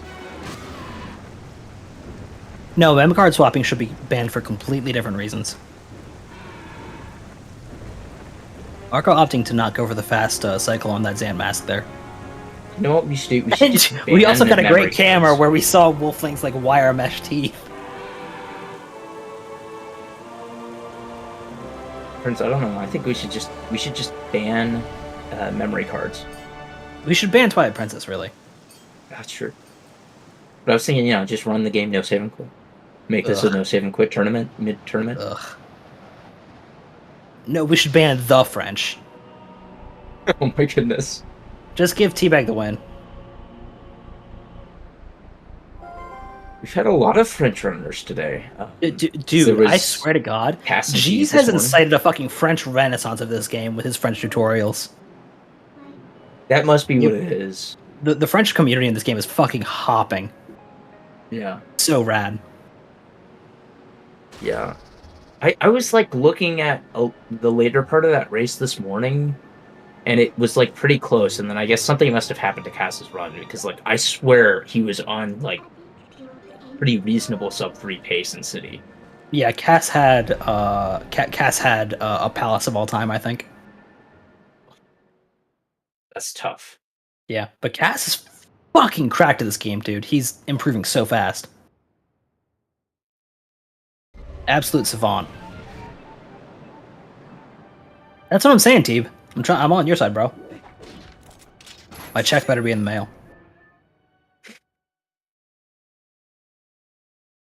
We taking Nice bribes spins now. here from Is that what Marco. this is? Listen, it's not important.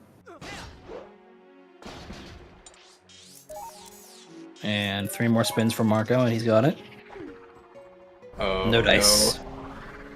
Wisely not going trying to finish the cycle and going for another one. Yeah. Wouldn't it be nice? Somebody showed me that video yesterday because I kept complaining about quick spins. Oh, it's hysterical. I have a cameo. I'm in that I was video. laughing my ass off during that video. It was great. Banger.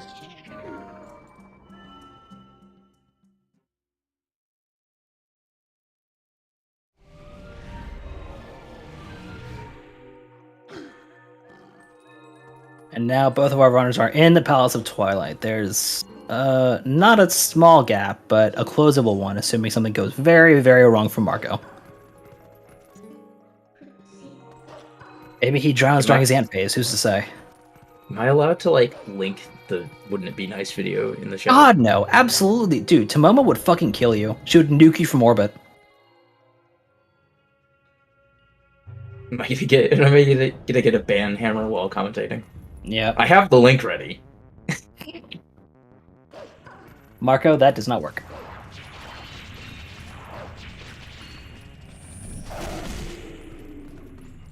No. That's alright, he's got it. The hand will get stuck and he's in good pace. The best part about that is that the iron boots there doesn't even save any time. Oh, it doesn't? I didn't know that. Yeah, so you jump you have the same movement speed in the air as you would walking with the soul, as far as I'm aware. So we put iron boots on because we feel like it, but it doesn't actually save any time unless you like actually need to drop faster to cover less distance for some reason. Interesting. Nice movement there, Teabag. That's what I've heard. So lined up that kill with the Xan mask perfectly, so he had time to get to the chest. Yeah, it's kind of hard to get to that chest in particular. Yeah. Unless you actually take a second to line up the mid charge. And he air holst Ein Kleinen Schlüssel. He went out Marco here for this LJA. So for reasons that are still beyond my understanding, if you wang the LJA real early here, you can get it even while it's not technically over the void. I believe it's because there's a little bit of void, like, in the center of that platform because the texture descends all the way to the bottom or something. Something like that. Interesting. I don't fully know. That's what I gleaned from scanning the conversation in the TP chat a while ago. Marco with a decent spawn. Yeah, he can get over there pretty quick. Oh, no. Oh. Needed a micro adjustment, but didn't get it. T-Big also unfortunately getting a little bit off cycle with these quick spins, but saving it pretty fast, just like Marco. Yeah. But back left and back right are usually pretty good spawns because yeah, they can't hit you very easily while you're trying to cross the platforms, unlike like back middle or something. Yep. So you can usually get all the way across and kill them relatively easily. This is the one room where a shield bash is really nice to have. It's true. Well, this and I think also early platform. Early platform room is also very good to have shield bash. Yeah. Yeah. What does that do? Does that just keep the Xant head from despawning? Yeah, it stuns them. Huh. Okay. Interesting.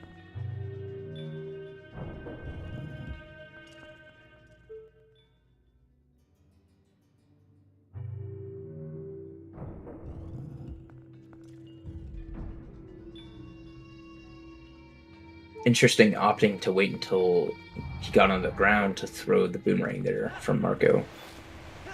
Yeah, I still don't really understand the boomerang strat for that room. Neither do I.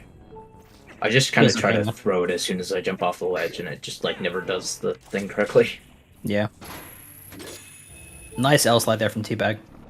Still gets Almost sweebled, got but avoids sweebled. them. Oh So no, clutch. he doesn't. In the end, he has to still kill them anyway. Okay, yeah. That's kind of annoying. Yeah, sometimes sometimes those squeebles scam the hell out of you, even if you get like an amazing L slide. Spidey shot from Marco, no dice. See what movement Marco does after this smoky. I There's a few assume different LJ is. options here. Okay. Yep. I think LJ is still the normal old boy strat, but Ooh, a little bit early on the failing jump. yep.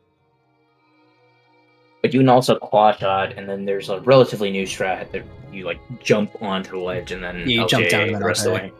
Yeah, That strat looks really clean. it does.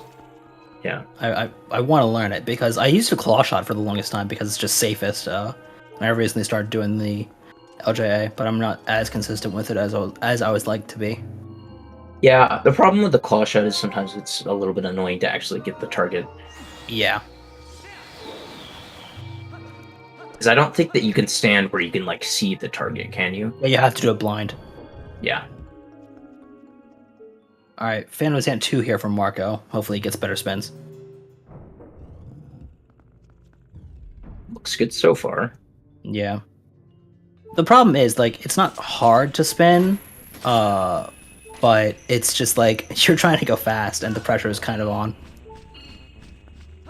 Teabag also opting to wait a little tiny bit. This is a much better spawn for the Zant Mask than the left. Just Yeah, because waiting a it's little closer to bit. the chest.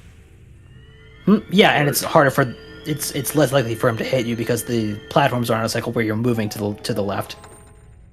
Okay, yeah, I guess that makes sense. I just really don't like it when he spawns in the middle back. It's so bad. That one sucks. Yeah.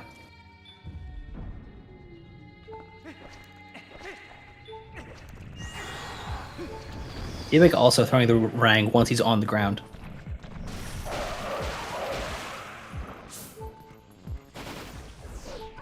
And he'll do this one cycle strat for the Zant Mask and then head over.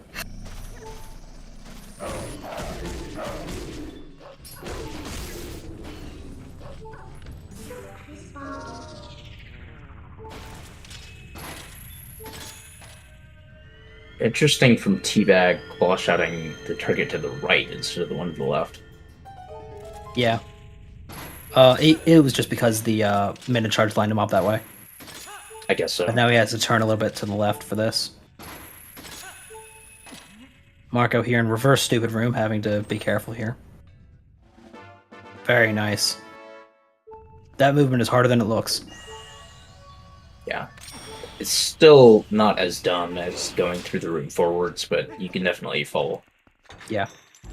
It's just more annoying for And- me personally because like running with the soul, you can't auto roll, you can't like jump slash. Yeah. Right, so you kind of just want to walk forward and like camera flick to correct the angle. Yep. Good luck on spins, Teabag. Marco missing the one frame throw in the cutscene, but opting to sword drop the soul anyway. Just to save that little bit of time so he can roll to the platform instead of just walking with the soul in his hands. Not opting to say goodbye to the cruel world. No. You have to It throw does impose further away than that. a small bit of risk. Yeah. Well, because if you void too early, you have to go all the way back across and the soul will respawn, I think, right? Yeah. Luckily, it respawns in a little pedestal, but it's Yeah, still... it's not really- like all the way in the back of the east wing or something. Yeah, that exactly. would be hilariously awful. That would be really bad. I don't think anyone would go for it if that was the case. Yeah. But yeah, it does lose like good 15-20 seconds. But it saves 30 seconds in swag points. So That's true. gotta consider that. Swag points are worth 3 regular points.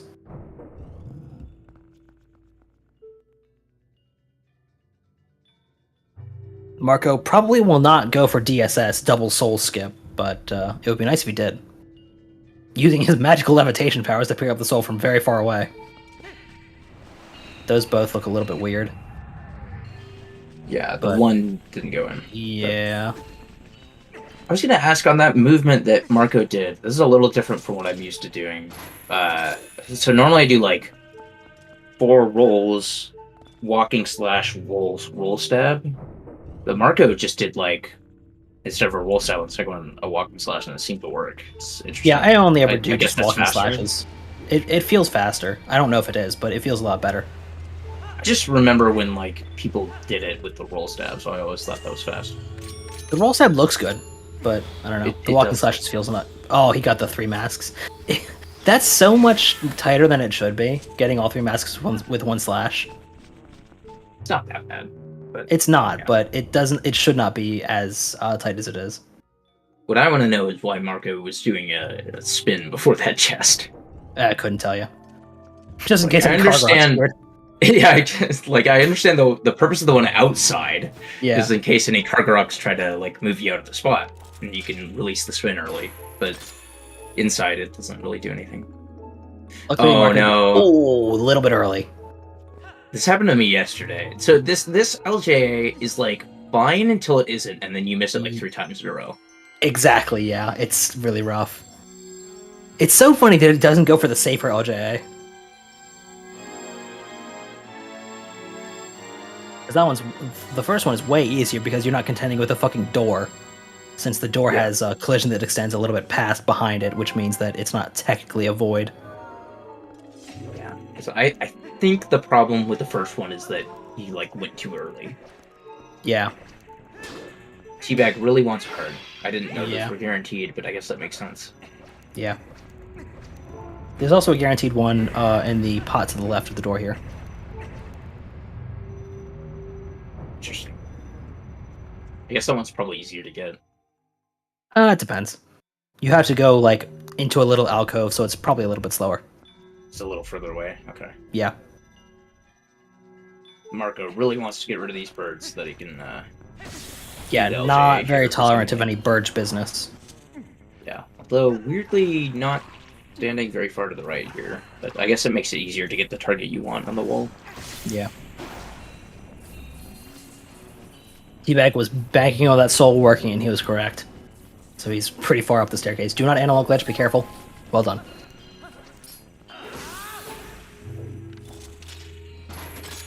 Nice heart grab.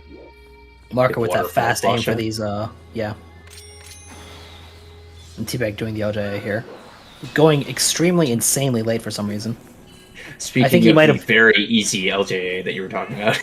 Yeah, I think he might have wanted to D-pad buffer, but kind of forgot, and then by the time he was going to buffer, he already was late to do the jump.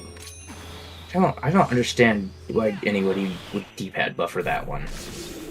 Just for safety. Yes. I don't know. It's a don't base know, thing. These buffers it- fucking it- everything. It just doesn't feel like a particularly difficult LJA compared to any of the other LJAs. It should have worked. No, you were late. I'm sorry to break it to you. Teabag is about a minute ahead of these splits average. I don't know about his PB. He's definitely not ahead of PB. He's Yeah. probably, I think his best possible time is like 2.5 minutes behind PB or something like that. That looks good. Nice LJA.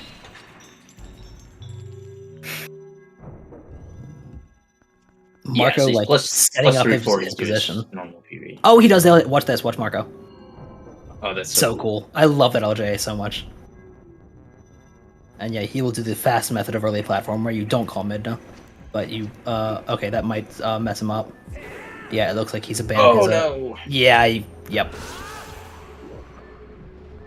How did he not transform? That's crazy. Okay, that's how you do it. And that LJA to the platform is one that I would definitely buffer. Nice bother. That's Hopefully he can RNG. still make this second cycle. I think he should be fine. Yeah. Yeah, that's good. You may have to like slash after the drop Probably. He's probably but- still fine though. Yeah. Opting for the claw shot method of this instead of doing the LJ. I don't know if many people actually do the LJ at this point. I do it, but I don't know how many others do.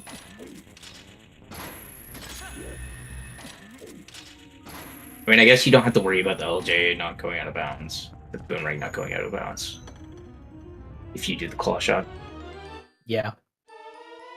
I don't know. Teabag obtaining the Meisterschüssel. And making that Zant Mask cycle, no problemo. I wonder if he wants that heart. A million frames of hit stun because of all the cargs that were hassling him.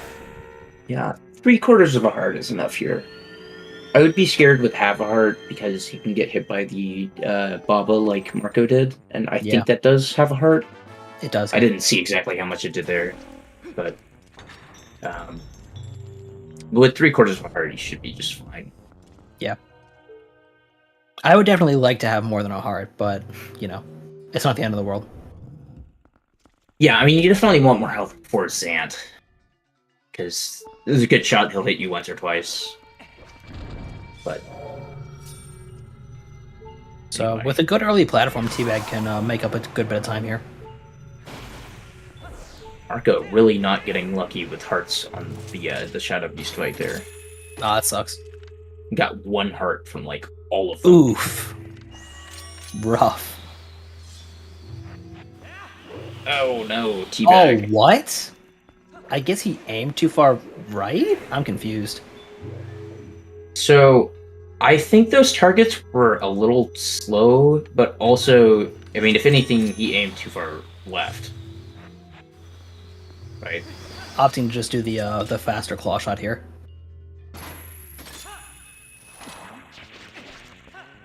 Yeah, That that sucks. LJ is harder than. Left on the platform, I see. Yeah, I don't know. That LJ scares the piss out of me, man. So, Teabag also in a less friendly place in the cycle.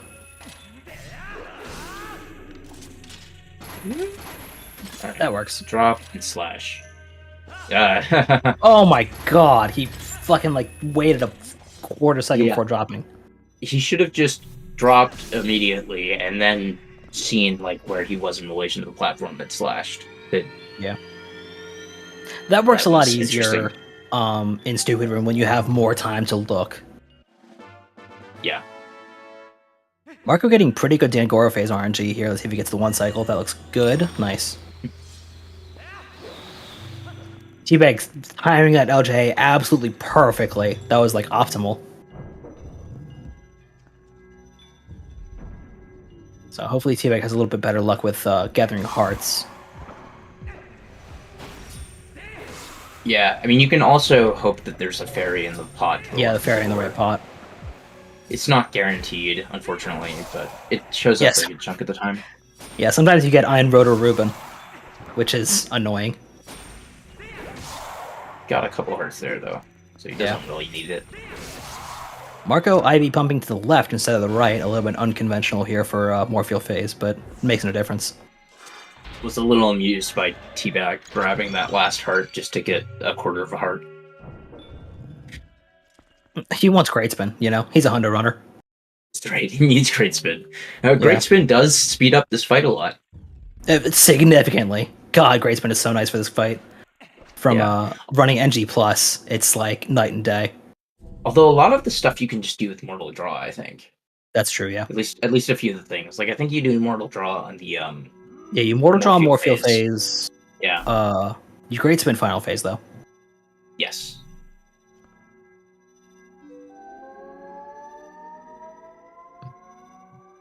Good Ook phase here from Marco. Very clean. Not the most complicated thing in the world, but feels really bad to miss, I'll tell you what. I'm not sure I want to know why the red rupee is optimal for low percent. Good question. Please tell me that they do not rupee slide through the barrier.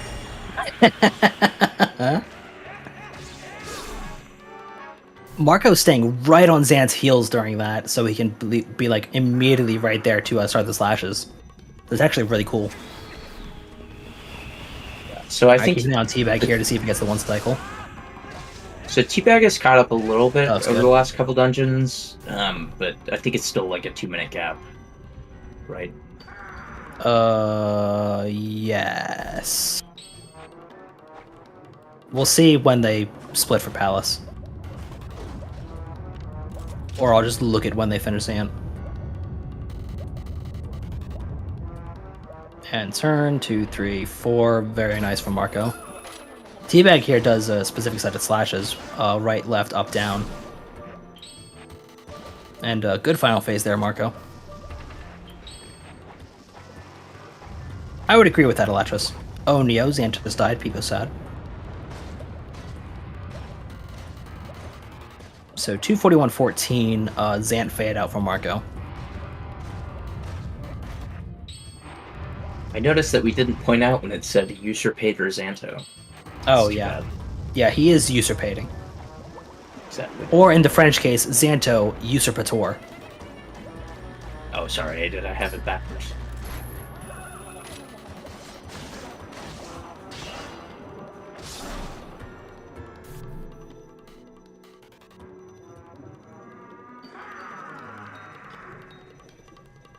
So Marco heading over to the final dungeon of the game.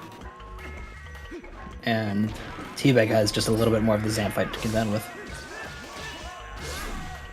So, yeah, barring anything really ridiculous happening to Marco the rest of the way, it would be very difficult for him to lose this at this Yeah, point, I would be think. surprised if the lead changed, but it could happen.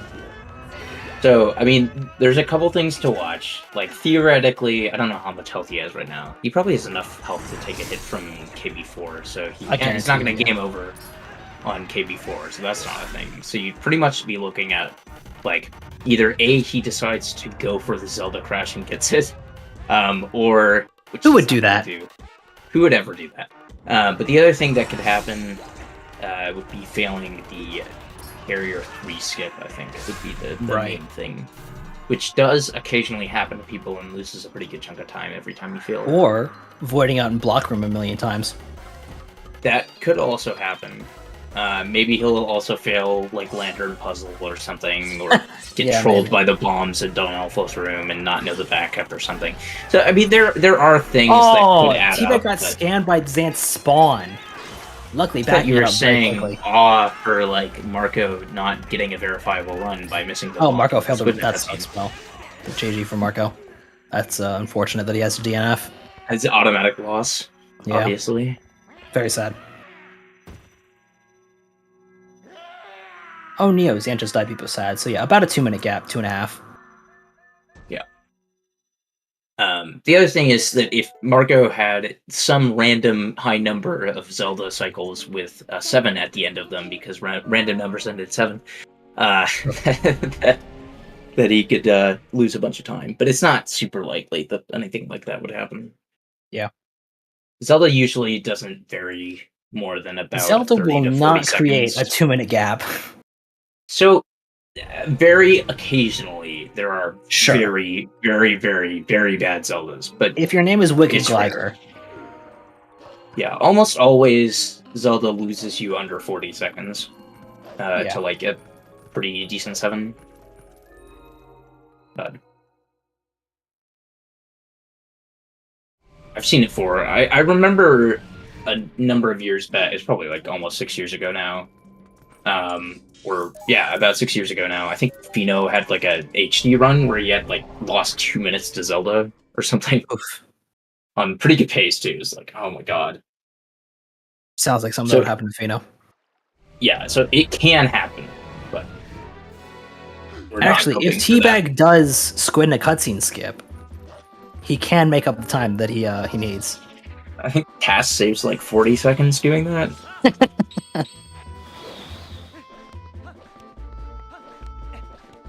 So, unfortunately, Teabag is not a TAS and does not have turbo on, so We don't know that. He doesn't have face cam on, so this might be a task. fair enough. Could be a low tab. Oh yeah, see? I too like my speed runs to be small blue and green Pokemon. Teabag did get the bunk into the cutscene though, so his run is valid. So I guess when you account for all the swag points, Teabag is really cut up. That's true, yeah. Marco did save an extra bomb for Castle. Yeah, because of not doing Stellar Skip. Yeah. So we'll see if he ends up doing that thing. The Doopsie strat? Yeah. Yeah, we'll see. I'm guessing no. Probably it's on balance better to just save the extra bomb in case you mess up something in the Dianalphos room. Almost certainly. But I don't know. Oh, pay attention to Marcos here. See if he gets the quick cutscene thing. Looks like he does. Yep, nice. Very nice. Does he go for the one cycle? Does not seem so. I didn't even realize it was possible. Clean fight. Yeah, you like do a side hop and a jump. I don't understand it, but you can one cycle KB4. I don't know. Maybe that's what Clubbers was talking about recently when he was like, I don't understand KB4. And I was like thinking to myself, like, but KB4 is so easy. You just do the spins, backflip, and do a jump spin. And I don't know what's complicated about it, but maybe that's why. Okay, good to know. Nah, Clubbers just doesn't get it. He's like, what do you mean auto spin? Yeah. Like, what do you mean backflip? Backflipping? I've never heard of that. Speaking of backflipping, let's see. He gets it. Nice, and the save. With the mem card strats, he's saving almost 2 seconds.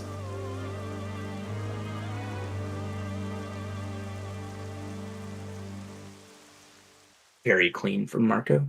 Yep.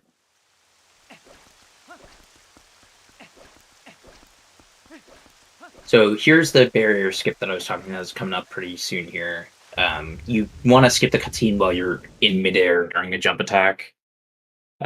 Sometimes it can cause people difficulty. It's kind of rare. It's really not too difficult, but yeah, it'll just sneak up on you and not work sometimes. If you're trying to do it super ultra mega fast, then it's more likely to fuck up. But I mean, the way he did it was kind of like fast, it was really clean. Yeah, that's pretty optimal. Yeah. Yeah, I usually line up and like jump attack on the pillar itself, basically. Left so I or kind of slide into the cutscene. But anyway, it puts you through the right door though, so it actually doesn't matter. Yeah, yeah, that's one nice thing about Hyrule Castle is that it will, for almost all the doors, or the ones that have load zones at least, that it'll put you out of the right door, so you won't lose time by going into a left door. Good dark nut fight there for Marco.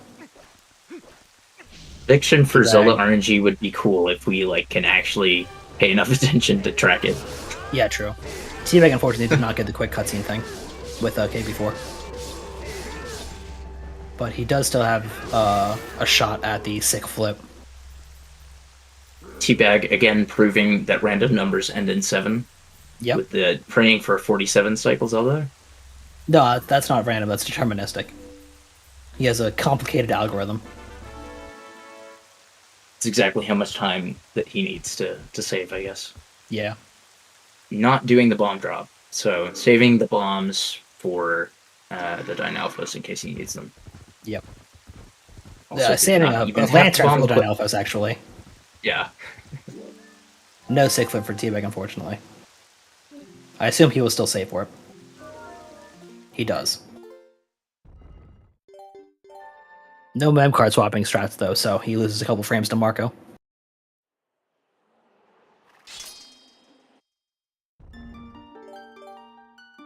Marco here will do a little B and C strat for this Erwalfos,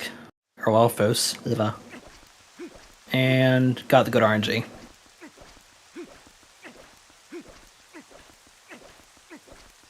Not doing the LJA to the small key chest, unfortunately. Oh, I don't know yeah, if that actually saves time of the equip. I think the task does it, yeah. Okay. Teabag also getting good barrier 3 skip. Ugh. And then Marco will meet the friends we met along the way. Friend we met along the way, and a couple of random people. 7 is indeed the minimum number of cycles for Zelda. Do we meet I thought we meet Russell in the game at one point. Because like it's after saving Tallow, we see him. No, you're right. We do meet Russell. Yeah, so we meet Russell and Aru, but the other two people are complete mysteries. Yeah, but Russell's also in his disguise here, I think, right? He takes it off for a second, I believe. Okay, all right. So we do know that there are two friends along the way, and there's the exploding laser beam eye hawk as well, which is nice. Yeah. So he's got his hat on right now. Good, I guess I'll take it off. Teabag. Oh, he leaves it on. So as far as Link knows, yeah. As far as Link he's knows, just weird guy with a bird. Just a random guy. Reminds me of my father figure. He also has birds.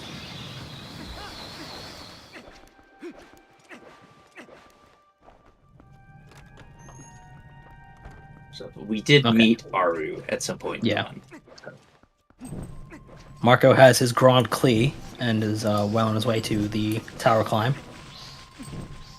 Teabag, I believe Marco as well, opting for the 1 second slower but far easier lantern puzzles.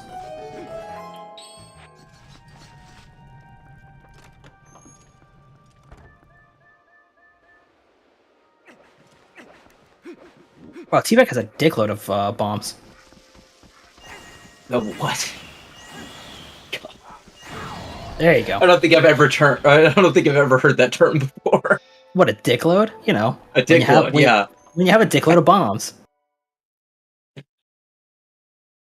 How many bombs is it precisely? I mean, I guess 3. It's three qualifies. I guess.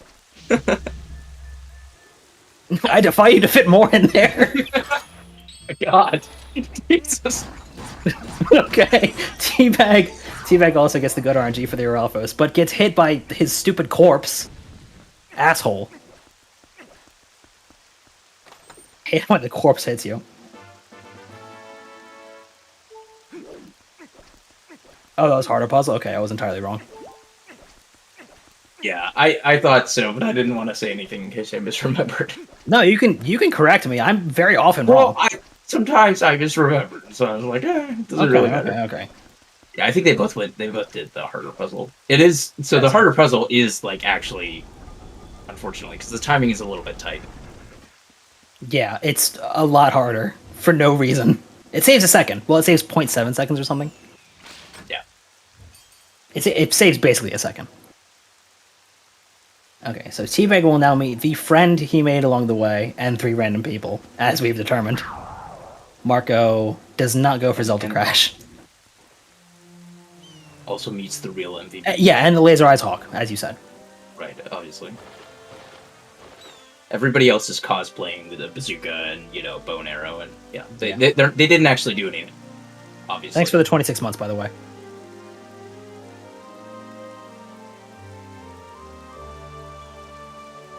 Marco is far too cool to have a clean gameplay feed for ZSR.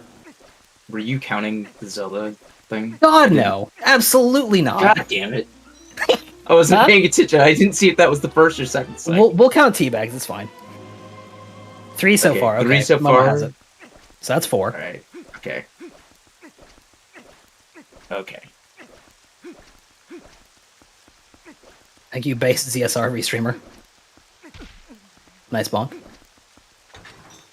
So 5 for the second ball, I guess. That's tough. Oof. Yeah, that's not great. So that's a minimum 9. Yeah. Good block room there for Teabag. 6 and another triangle. Yeah, this is not a very fast Zelda. No.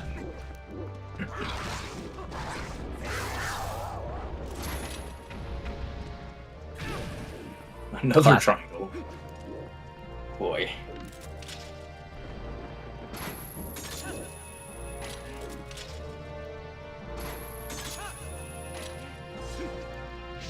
And doesn't even get the 9. Are you ahead of me? I thought that was the 8. Oh, was it 8?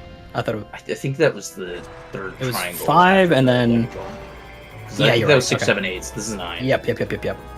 Yeah. Okay, so he does get the 9. But a lot of triangles for the 9. Yeah, pretty slow 9.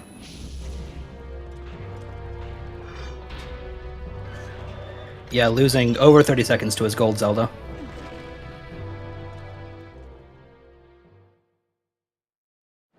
So yeah, Teabag about 2 minutes behind now. Yeah. So unless Marco like gets stuck in a death spiral during horseback, he's basically got it. But Teabag can hope for a very fast 7. Trying to fleech Sen. Maybe Teabag will go for the crash. Maybe. Don't, by the way. Never know. Side note.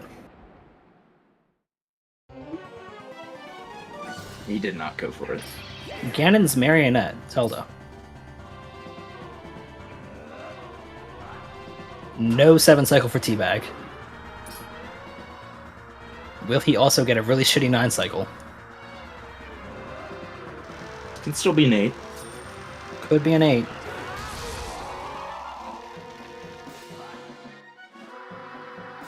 No one would ever get the Zelda crash in a race. Never. You would have to be a real asshole to go for it. I know. Marco's chat is saying that the Beast Ganon theme is saying Hylia, or like Helia. Sure. Helia. This is interesting. Anything but email me. It does not sound like email me. Yeah, I agree. I don't think it sounds like email either. I always just say like is what it sounds like. It sounds like they're just chanting "Hey ya," which is what they're fucking chanting. Exactly. It's like some Russian chant or something, I think, is the official source, or I don't remember. That's cool. Shout out to Russia. We don't have shit for Russian representation in this community, I'll tell you what. Yeah, they're singing Outkast's smash hit, Hey Ya. Duh, everyone knows this.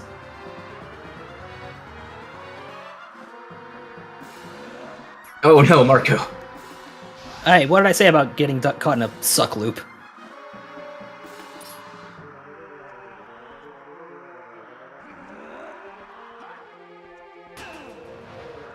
I think that the Teabag is not very happy with whatever is happening with this. Yeah, Zelda this spoilers. is an amazing Zelda. No, so this is at least a 9 now, I think. I'm pretty sure that was 8 right there. Rough.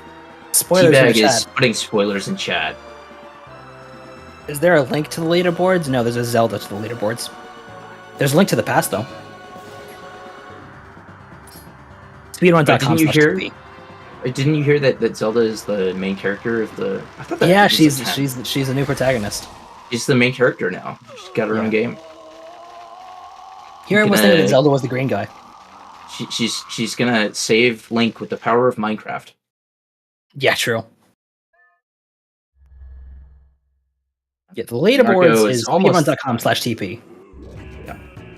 The bracket is elsewhere. I don't have the URL memorized. I can grab the nice looking website that has a link to the official bracket on Challenge. There you go. Alright, Marco facing down Ganondorf, Senor Dumal.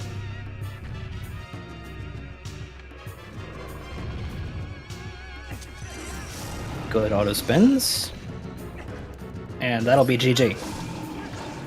Marco, obviously, 259 flat, that's kind of sick. Marco, if you would like to hang out for an interview, I assume you have a stream to tend to, but, you know, you're invited. And Teabag is not super far behind. No. So hopefully Teabag will also prevent Ganondorf from blotting out the light with his sword made of light. Yeah, something like that.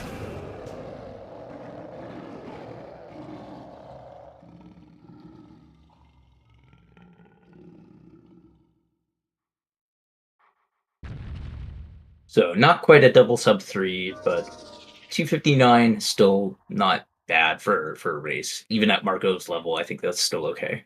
Yeah. And it gets the job done. So yeah, I'd call it a tolerable run. Yeah.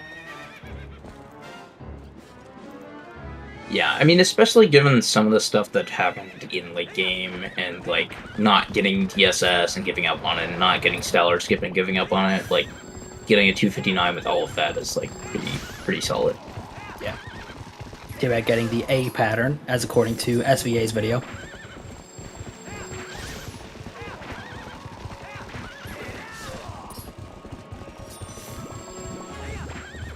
Watch out for the turn. Very nice. Good Hansback.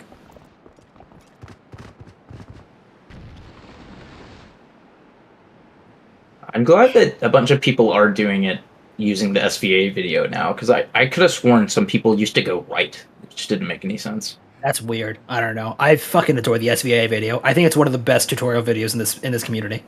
It's so good. It's so good. Abergenog Palavert. Ich habe nur einen Wunsch. Mit dieser meiner Klinge will ich alles Licht der Welt entgelung. Something else. I hope Trez is still here so he can tell me I'm doing a great job at speaking German. No, I think Trez is gone by now. Unless he's just hanging out in chat or something.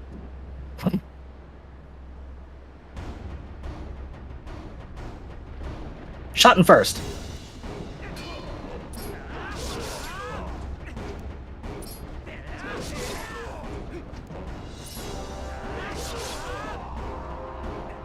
And GG Teabag 30134.79.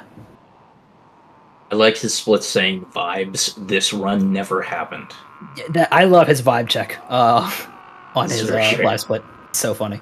Started at Immaculate, quickly descended into Copium, and now it is this run never happened. Yeah. Very good. Teeb, obviously you're invited for an interview, but you might want to go take a nap. I believe you were up pretty early. There he is. Look at that little bastard. Hey, Teeb. Hello. How you feeling? Yeah, like I feel good because I think I did a good run. I'm annoyed that early game is what kind of stung the most. Yeah. Like I had a really good middle game, and we were both making mistakes in Palace and all that kind of stuff. So but I was having a really good mid game. Like I think, I was beating my PBs. The rest of the run beats my PB apart from the early game. Yeah. I noticed that as well. I mean, even just looking at your times right now, if you hadn't had that fucking shitty ass Hugo, you guys would be very, very close. Yeah.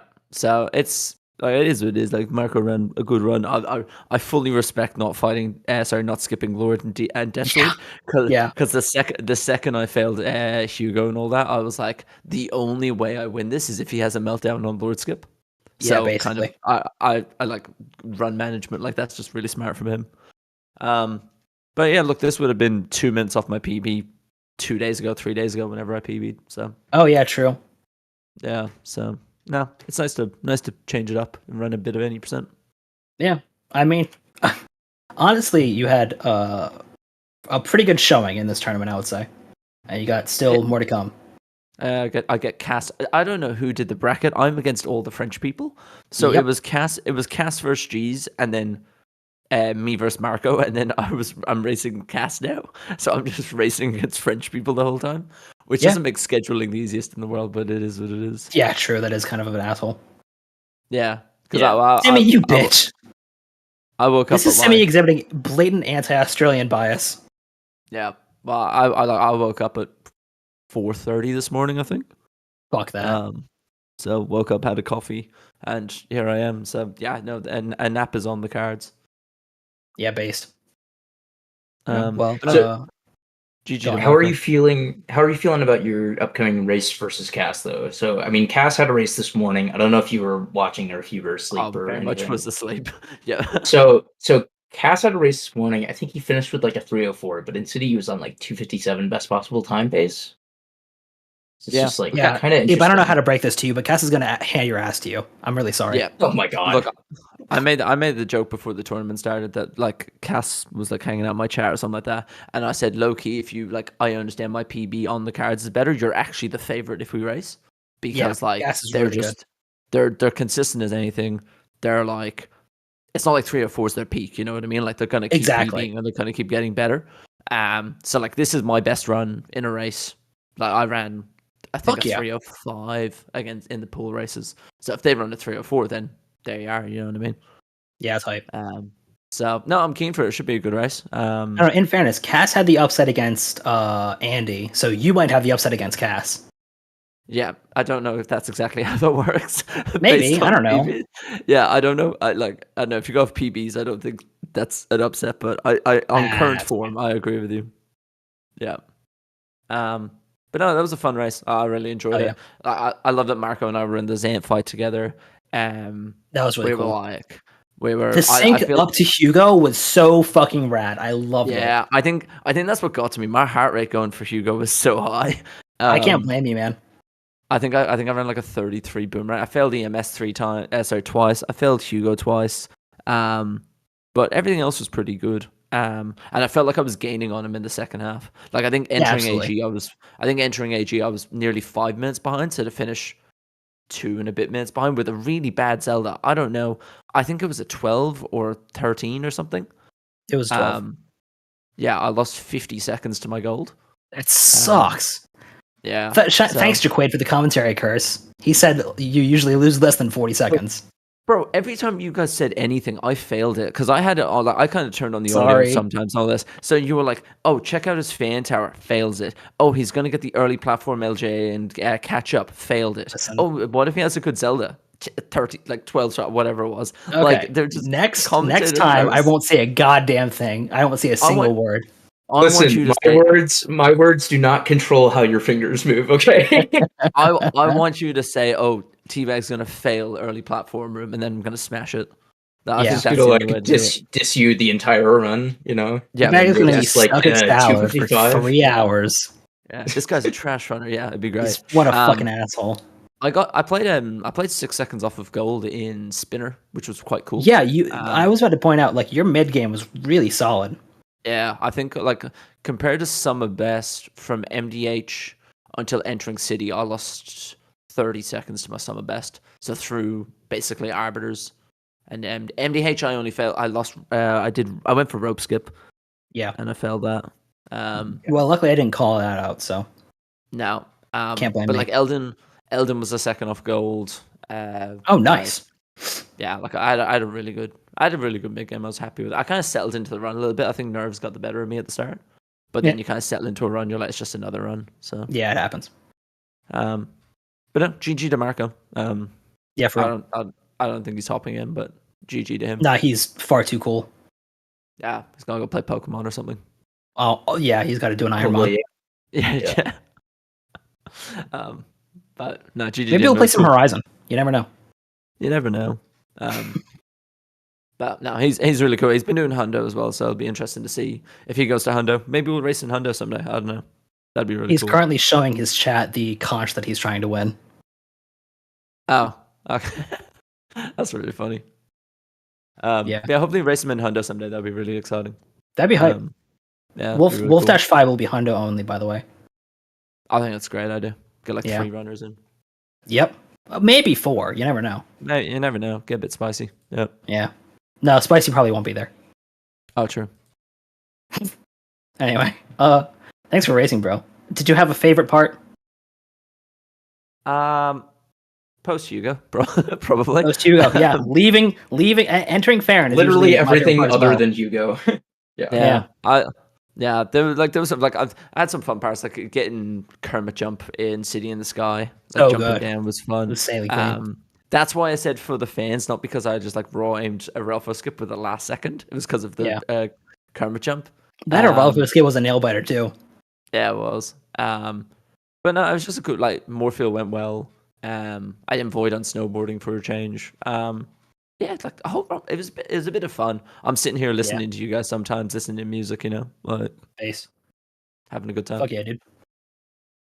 It's good fun. Do we have anything else? else? Enjoy commentary. I fucking hate it every second. Can't stand any of you. Yeah, that's fair. Understandable. Yeah. But Jaquay, do you have anything? Do you have anything? No, I think I asked mostly what I wanted to.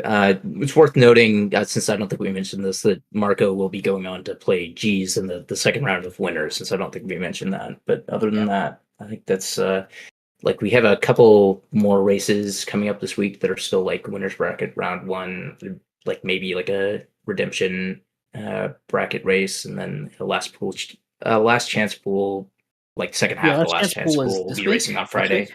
Yeah. Yeah, it'll be next Friday. Yeah, so Okay. coming out I'll pretty finally soon. have an opponent for my next match. That'll be exciting. Well, no, you're just still gonna have to wait on the match like that's waiting on the last chance pool. But anyway, yeah, it'll be a Great. while. Okay. Well, thanks, guys. ZSR, thanks for hosting. Marco, Teabag, thanks for running. Jaquay, thanks for commentating. Thank you for Viewers, thanks for commentating. watching. That's good. I don't know. Yeah, no, that about sums it up. Sick. Alrighty. So shout out to our commentators, Prince and Jaquade. You two did an amazing job. And then again, shout out to our runners, WaterproofTeabag and Marco. You both did an amazing job. I don't understand a lot of Twilight Princess, but I was impressed. So I don't understand it either. Don't worry. Yep. Yeah, me neither. All right. We are going to head on over and raid Zelda Speedruns 2. Where the Ocarina of Time randomizer NA Weekly is happening. So we're gonna go show them lots of support and love on our fellow ZSR channel. Thank you everyone for watching, and we'll see you next time.